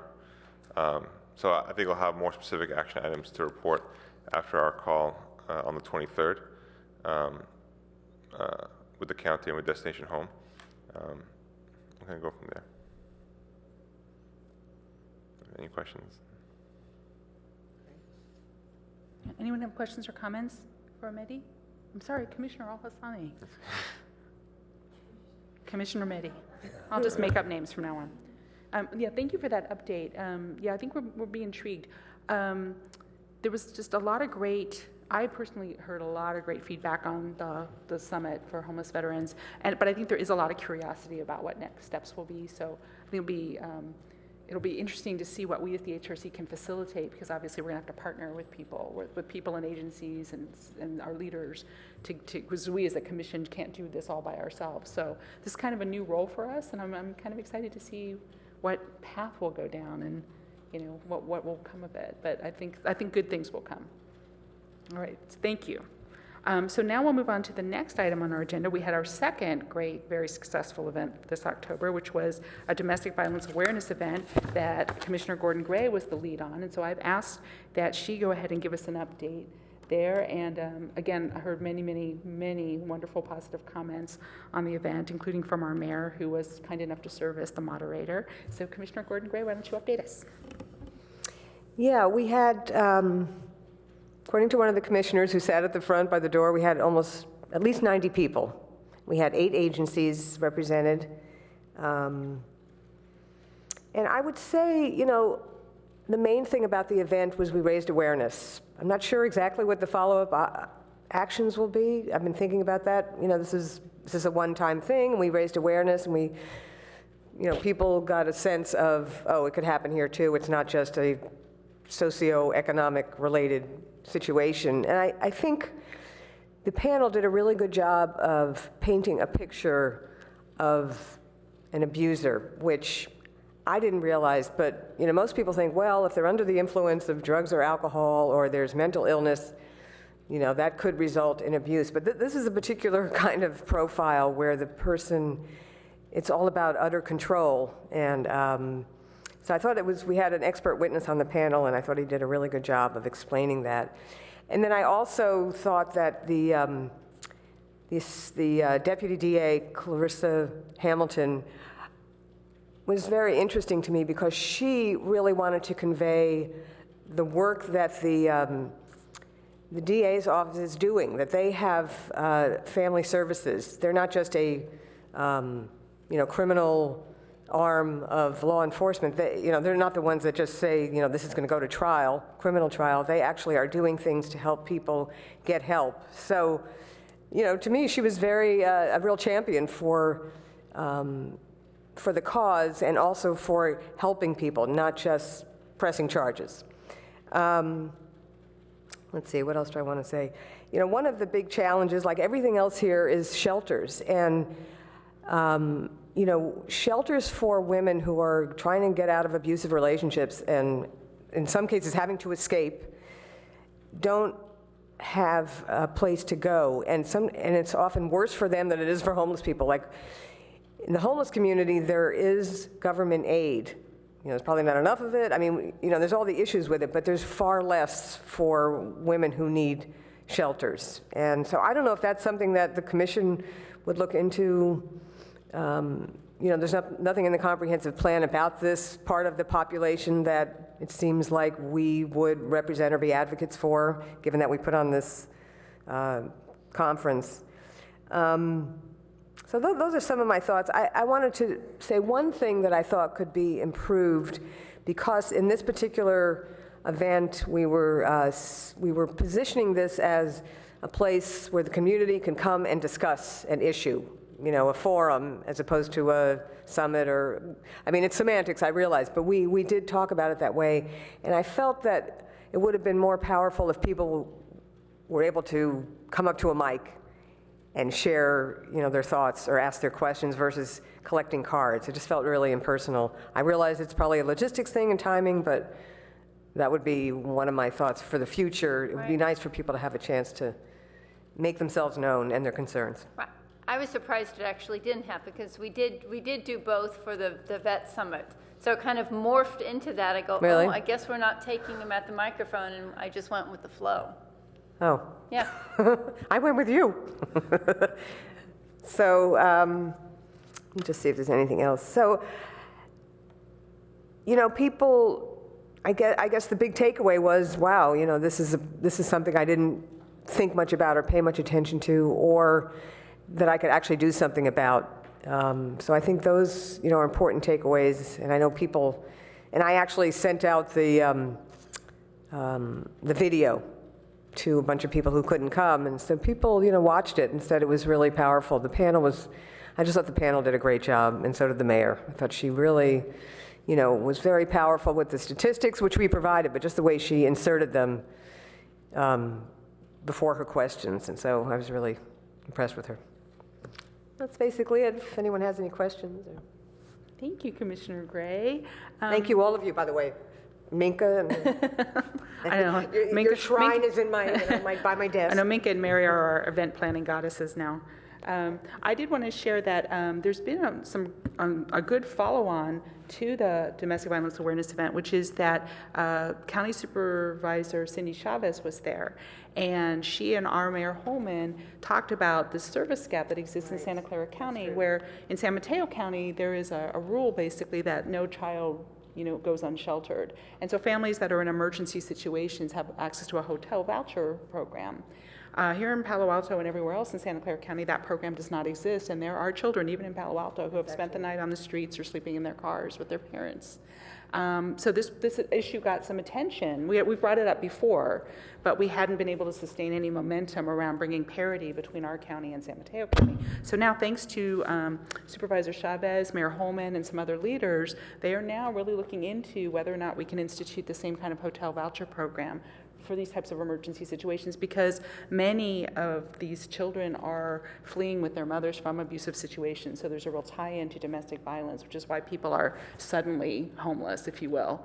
And I was just really pleased that is getting tied to something that might really have a very positive impact on some very, very needy people in the community. And I think that we helped kind of spark our leaders to get rolling on that. And so Minka provided some wonderful information to them about how Envision Shelter Network administers that hotel voucher program for San Mateo County. And hopefully by connecting our leaders with Dr. Brian Greenberg at Envision, we will start to see some changes here in Santa Clara County, which would be awesome. So that was my update there. So I do look want at to this mention impact you're having already, Commissioner. Well, Gray. I do want to mention that Melissa Luke, who was on the panel, she's one of the advocates. She's with the Asian American Community Involvement, and there actually is a voucher program. So the good news is she was there when Mayor Holman was talking about this. I don't know the outcome of it, but so Mayor Holman is up to date on what else we can do to augment the program. So just to add that footnote. Yeah, so thank you all so much. Any other comments, questions? Well, I just want to, I was there at the event. I want to applaud you, Commissioner Gray, and Chair Onan for amazing work, and I'm very excited that I know last year we made one of our priorities to increase the profile of the Human Relations Commission, and after the event I went up and spoke with the mayor, and you could just see it in her face and how she was talking to me about the commission. I think she even said, "I'm so proud of the Human Relations Commission," and so it's been great. It was a great October, and I think this is a sign of things to come. For this commission.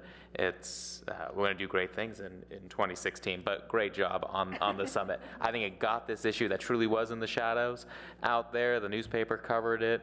Now we've got county supervisors and mayors and city council members all over the area thinking about this issue now. So well done.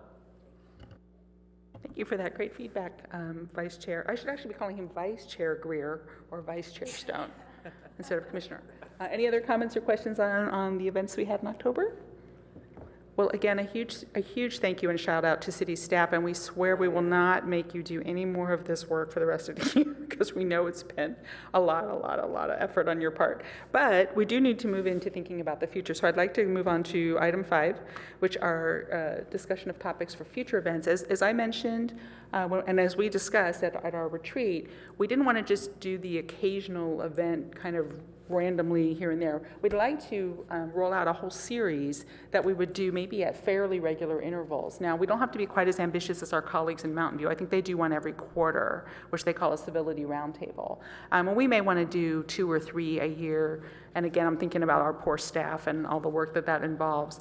But I think we've had some great successes, and I think that we've all seen how when we go that extra mile and do something that engages directly with the community and with council members and our city leaders. We really kind of not only raise our profile, but we raise the profile of some of these really important issues that people maybe don't have on their radar, and we can maybe start to facilitate some changes, some very positive changes. So I'd like to see that work continue. So up next, I believe, is Commissioner Stinger, who had very generously agreed to look into putting on an event where she may partner, I believe, with the county around implicit bias in terms of policing. And I don't know, Commissioner Stinger, if you wanted to kind of tell us a little bit more about that. And I think we had talked about doing that like maybe sometime in the first quarter of 2016. Is that still kind of sounding like a realistic plan for you? Yeah, I think we had talked about doing something near the end of the first quarter, in the month of March. And I'd still like to explore that. I think I need to get some time with you, Minka, to look at changing our, let me try, under the guise of Voices of Palo Alto, look at implicit biases. We talked about a film that the county would like to use. I've been exploring some contacts at Stanford. I have some dreams.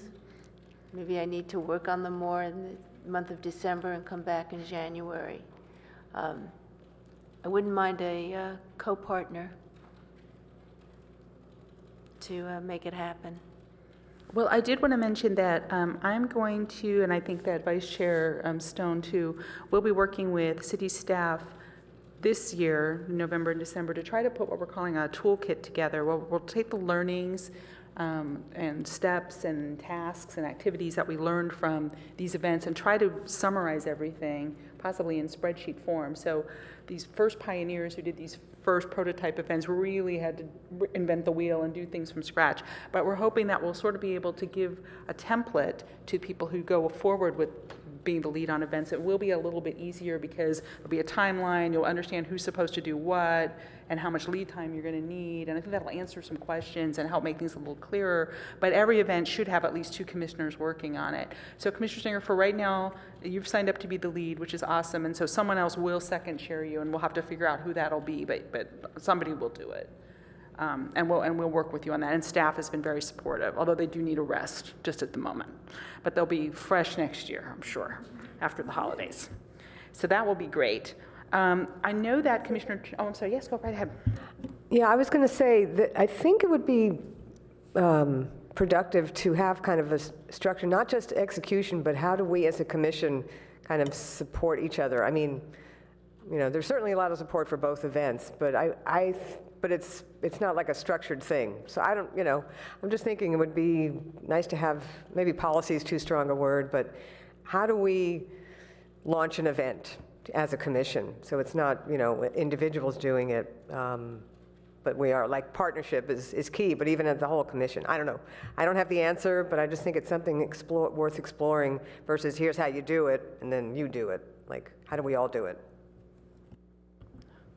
And Commissioner Chen also has wanted to do an event around diversity and immigration issues. So she's not here, obviously, so I can't speak on her behalf, but she may be willing to step up maybe in the next quarter after Commissioner Stinger's. Minka, you look like you want to say something desperately. I think at this point, yeah, she was more interested in just getting the speakers for that. I think that was her first step, but I don't want to completely speak for her. Okay, that makes sense then. Can I speak? Oh, to yes, that? Commissioner Singer. I can speak to that a little bit. We did have a meeting, and I think our thought was we had to put it on the agenda for the next meeting so we could talk about her topic of immigration issues. My understanding was that in like January or February, we would start that as our speaker series. So just as we've had a whole series of speaker series, that in January, February, then Commissioner Chen would be on to find some speakers to talk about immigration, their immigration experiences in Palo Alto. We're going to start first with the Chinese community and then maybe move on to other communities. But my notes, I don't have them specifically in front of me, but I was pretty sure it was the January, February timeline to start that series. Great. Yes, that'd be We'd like to. excellent.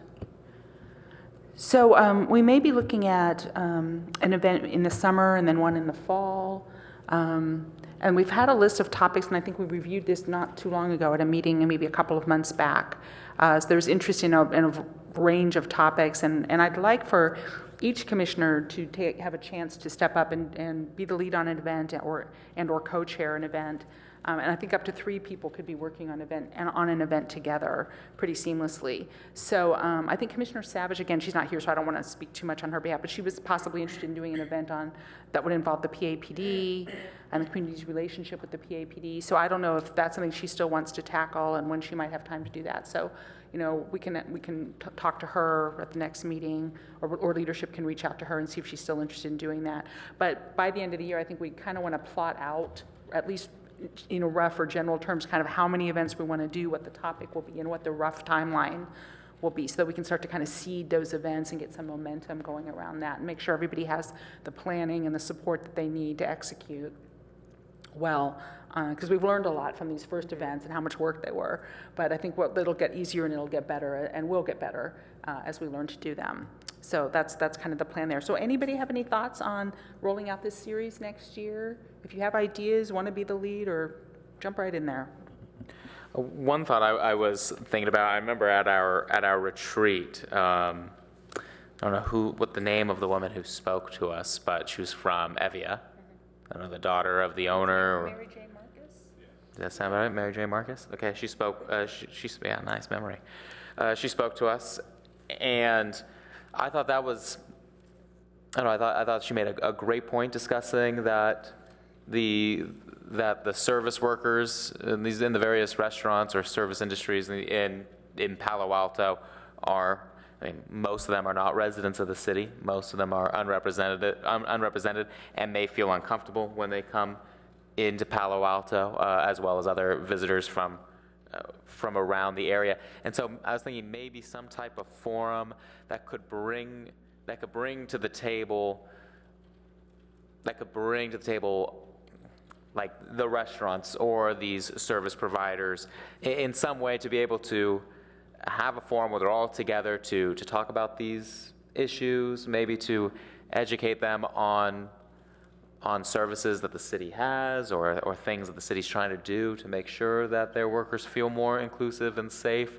So obviously I have no idea how to structure this and what it would look like, but I think something like that is missing in the city and could be very useful for so many people that come to the city every single day to work who are not residents of the city and who may feel maybe unwelcomed.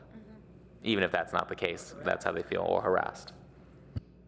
Yes, I think there is kind of this second Palo Alto, this larger Palo Alto, which is people who don't live here but who work here, who spend a lot of time here. And I think, as Vice Chair Stone said, are not always feeling welcome here. So that might be something we want to tackle in one of our forums. That's a really good idea.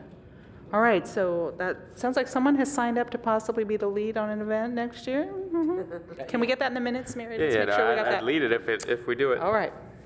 All right, so we'll continue to plan and work with this, and I think at some point, Commissioner Stinger, if you want to sit down with leadership and staff, or just staff, whatever, how much, I don't know how much involvement you want, we'll find a second chair for you and just make sure that we start building that toolkit so that we hand you the lessons that we've learned from the previous events, highly successful, and so that hopefully your job will be a little easier next time. Okay, so any other comments, questions, concerns on this topic? And if not? Well, I know we had talked about doing something around racism. I remember talking to Commissioner Stinger about that. So that's a topic that never goes away, and it's prominent more than it has been. So that would be another topic that I think would be important. Well, I think that her implicit bias topic might that contain was where I was going with that, was more. Because I thought you talked about the police department, so I wasn't sure. The county film, if I understand it, is on biases in the community. And so I wanted to build on that. I think I've spoken before about the AME Zion Church and that community, the forums and the book clubs and the children's days that they've done. Through that, I've met some leaders. so I haven't approached them, but in my dream, they would be part of a panel. I think there's some youth groups. I've looked at some arts and diversity panels at Stanford. There's a office, I don't have it written in front of me. There's an Office of Diversity and First Generation Students. There's Dr. Everhart, who's done a lot of statistics about the differences in arrest records. So I'm hoping that from a pool I can bring together a panel or some support for a film. But it's all in my dreams right now, nothing to really put to type.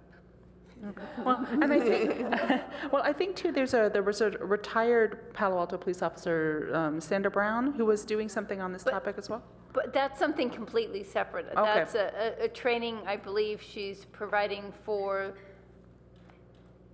I'd have to say Commissioner Stone might know better if it's specifically for the police department or anybody is interested in policing issues. Because I think what the HRC was going to be invited to that. I think the HRC was going to be invited, but I think what we're doing was not going to be. That was going to be separate from the Sandra Brown event. Oh, okay. Yep. But Sandra Brown might be a wonderful person to tap as a panelist or a speaker, Right. or some, because she's a black woman who was a police officer for many years, and I think she can look at this issue in an incredibly universal and very unique way, because of her multiple perspectives. Okay, all right, so let's move on then to our final order of business, a happy topic, which is planning our holiday party. Yes. So for the last couple of years, we have convened at our December meeting typically starts a little bit earlier, maybe at 6 or 6:30, and we wrap up a little bit earlier so that we can all proceed down to Il Fornaio and have a lovely holiday dinner together. And I always eat way too much pasta, but no, well, what can you do? It's Il Fornaio, yeah.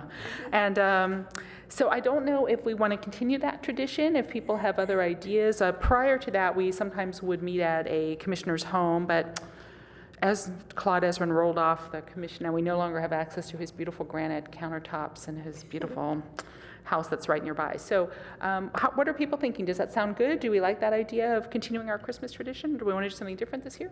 Well, I think especially since that was, I think a lot of us remember meeting Ray there Yes. for coffee and Coffee. yeah, for him to share his wisdom. I think it would be nice to be there this year and to sort of I'm sure Ray will be there as well. He'll be there in so spirit. I think Il Fornaio He's would be never a nice left Il spot. Fornaio in spirit. I'm sure. Exactly. It's a great place too. So how about other folks? Are we good with that? Do we have other suggestions, other ideas? Are we okay with meeting a little bit earlier, maybe at, I think, 6:30-ish? And maybe wrapping up by like 8 or 7:30 so that we can all have dinner together? Yep. Is staff good? That's fine. We don't remember if it was 6 or 6:30. Okay, well, we can kind of hammer that out, but just to have that on the radar for everybody. So at some point, I think probably Mary will be asking who's in so that she can make a reservation, and we'll get all the logistics figured out. Is that okay, Mary? Okay, great. And then I think we should definitely toast our friend Ray, because that was one of his favorite spots, where he did his little Godfather mentoring, as we all recall. All right, so I'll leave this in the capable hands of Mary to help us figure out our Il Fornaio reservation, and I'll already start dreaming about pasta. Okay, so then let's move on to our reports from officials. Do any commissioners have reports on things that they've done, seen, experienced, or? Well, then I'll say just briefly, speaking of the late Ray Bicchetti, Minka's being disruptive again. What are you doing, Minka? I was just saying, I got notes in case, but Commissioner Savage gave notes of your meeting with the chief. Oh yes. Oh, so you do have a commissioner report? Okay, why don't you go ahead then with yours? While you find. So speaking of the late Ray Bicchetti,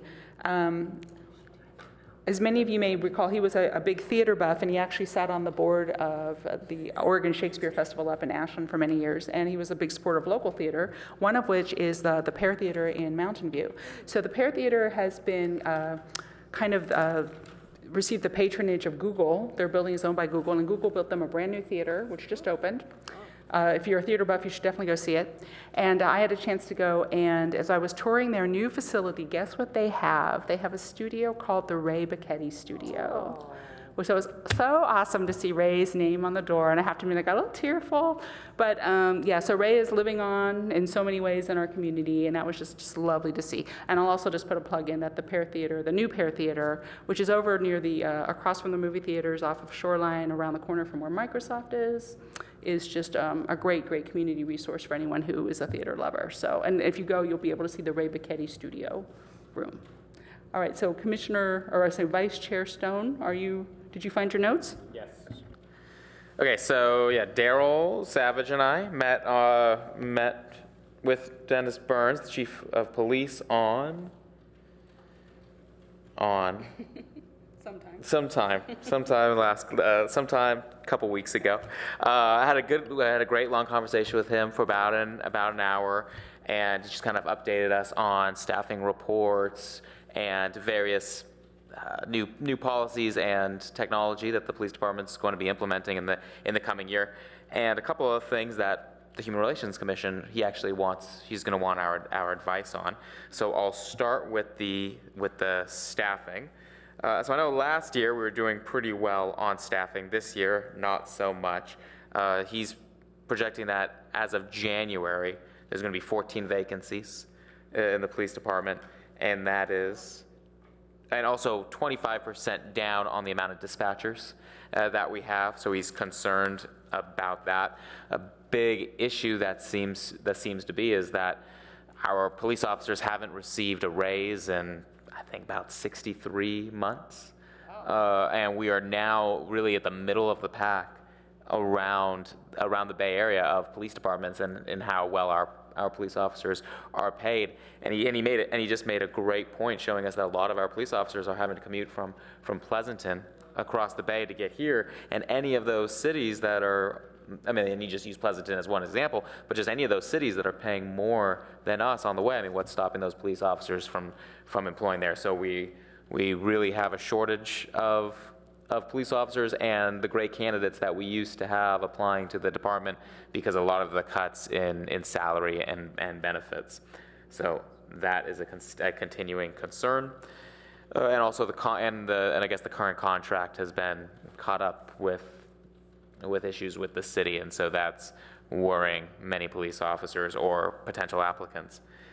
As far as cameras go, he discussed that the police vehicles now have 5 cameras, and I think a few months ago we had the police department come out and show us an example of how those cameras work. Those are pretty incredible. But the new thing is, and I know they hinted at it at that meeting, body cameras are now underway. They're initially buying 10 at a cost of $750 each. And his plan is that by this coming summer, all police officers are going to have body cameras. And he's hoping to meet with the commission maybe in January, February, to discuss policies for how these cameras are going to be used. And he discussed the sensitive nature of these cameras and the concern about, while police officers are going to turn them off if they have to go inside a home for a potential home invasion or burglary, when do they need to be turned on, and various issues like that. So I think they're going to kind of come up with their own internal discussions about policy ideas and then maybe reach out to us for our opinions on that. And anything else? Citizens Academy. He's hoping January, but not 100% sure. We've heard that a few times. And let's see. Can you say what that is? So it would be like every, maybe for 8 to 10 weeks, one night a week, residents of Palo Alto could basically go to sort of classes that the police department would put on, and maybe each week would be a new presenter from the police department, kind of just educating the community on what the police department does. So whether it might be a night discussing search and seizures, or a night discussing community policing. I would love to learn about the lemonade stands. Maybe they'll bring samples for us. Who knows? And let's see, anything else? Kind of more along the lines of, I think, the concern about the police department attracting new candidates. I mean, he gave us some statistics. Only 4 police officers are currently living in Palo Alto. 3 of them are renting. And the average commute for a Palo Alto police officer is 28.7 miles. Wow. That was actually Daryl's comment. Wow. And then, good news, Officer Zach Peroni, or actually I think he's a sergeant. I don't know. But he was elected as the vice chair of the PIO Commission of Police Chiefs. It's a nationally recognized association, and so I know that was a really big deal, so that's pretty exciting. So that is my report. That is an excellent report. Thank you. Is Chief Burns going to want input from the full HRC, or is just you and Commissioner Savage? I think the full HRC. Oh, interesting. All right, great. Well, please do keep us updated on the Citizens Academy, because I know many of us were hoping to be able to take those classes whenever they become available again. It was a program we had for some years, then sort of got suspended, and we've been kind of hoping that it would come back, and we keep being told it's coming back, and then it never quite materializes. All right, so our council liaison had to disappear. I'm sorry, do you have a commissioner report also? Sorry, it's 2 quick things. Sure. One is, I just wanted to echo some of those points. It reminded me that at the barbecue for commissions that we had, I spoke to a lot of Palo Alto firefighters who were the ones doing the barbecuing, and basically echoed, sounds like they're dealing with the same issues the police department is. If I recall, don't quote me on this, but I recall the closest firefighter lives in San Jose, in San Francisco, and some of them told me they live in cities I never heard of, so I don't know how far they're commuting. And they had actually asked me about secondary or ADUs, secondary dwelling units, possibility in Palo Alto, something we had talked about previously as well. So I wanted to mention that.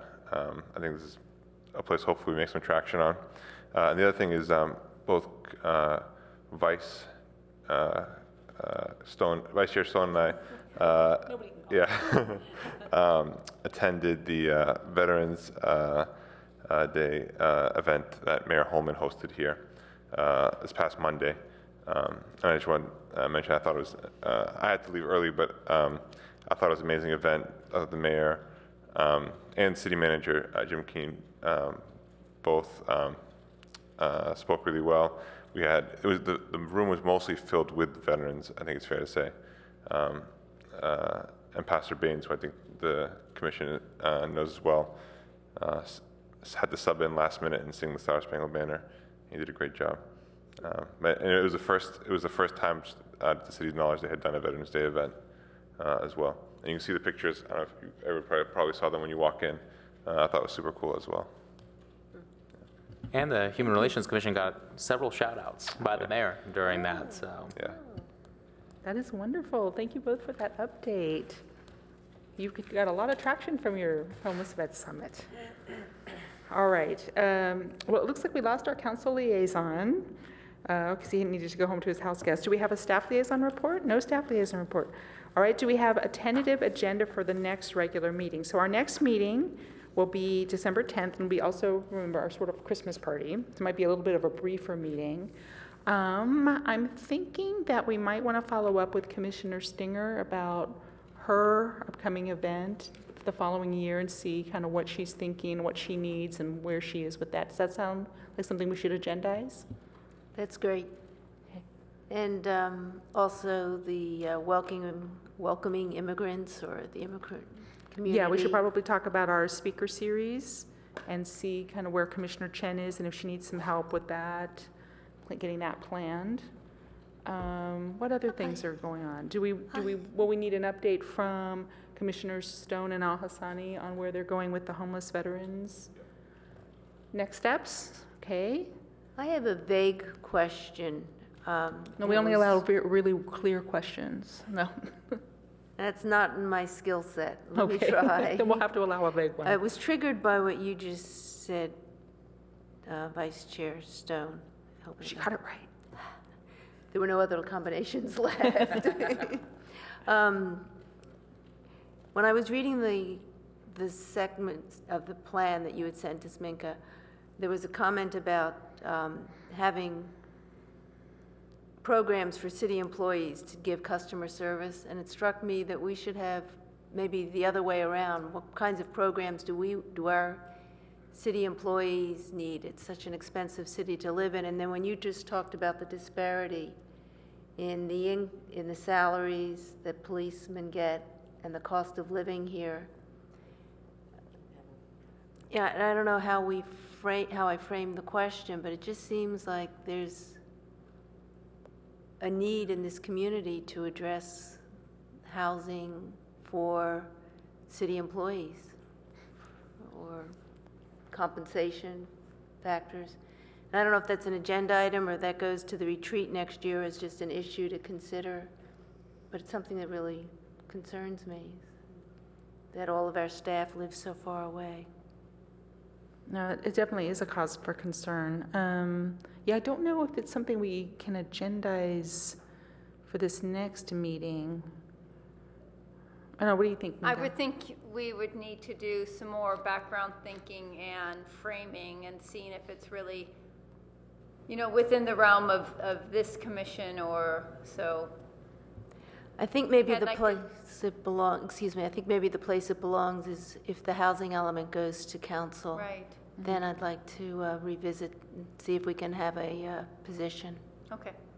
And also, I think our charter specifies residents. I don't know if it specifies workers, and that may or may not be a barrier to our jumping in on anything that has to relate to that. But we might get pushback that we're stretching our purview a tad if we get into people who work in Palo Alto but don't live in Palo Alto, and that becomes a focal point for us. But that's just something to consider, because our charter is really broad, and we may be able to define it as we think is appropriate for the community. And for the community's well-being, it may be appropriate that people are able to live in the community who serve the community. So there's definitely a good argument to be made there. All right, and then I may talk to leadership and staff about whether we want to schedule a speaker, but again, I think we might want to have a shorter meeting in December. So again, just so your expectations are set.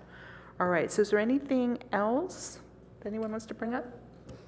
Is it appropriate at a meeting to brainstorm about speakers, or is that pretty much your charter, and how does that work?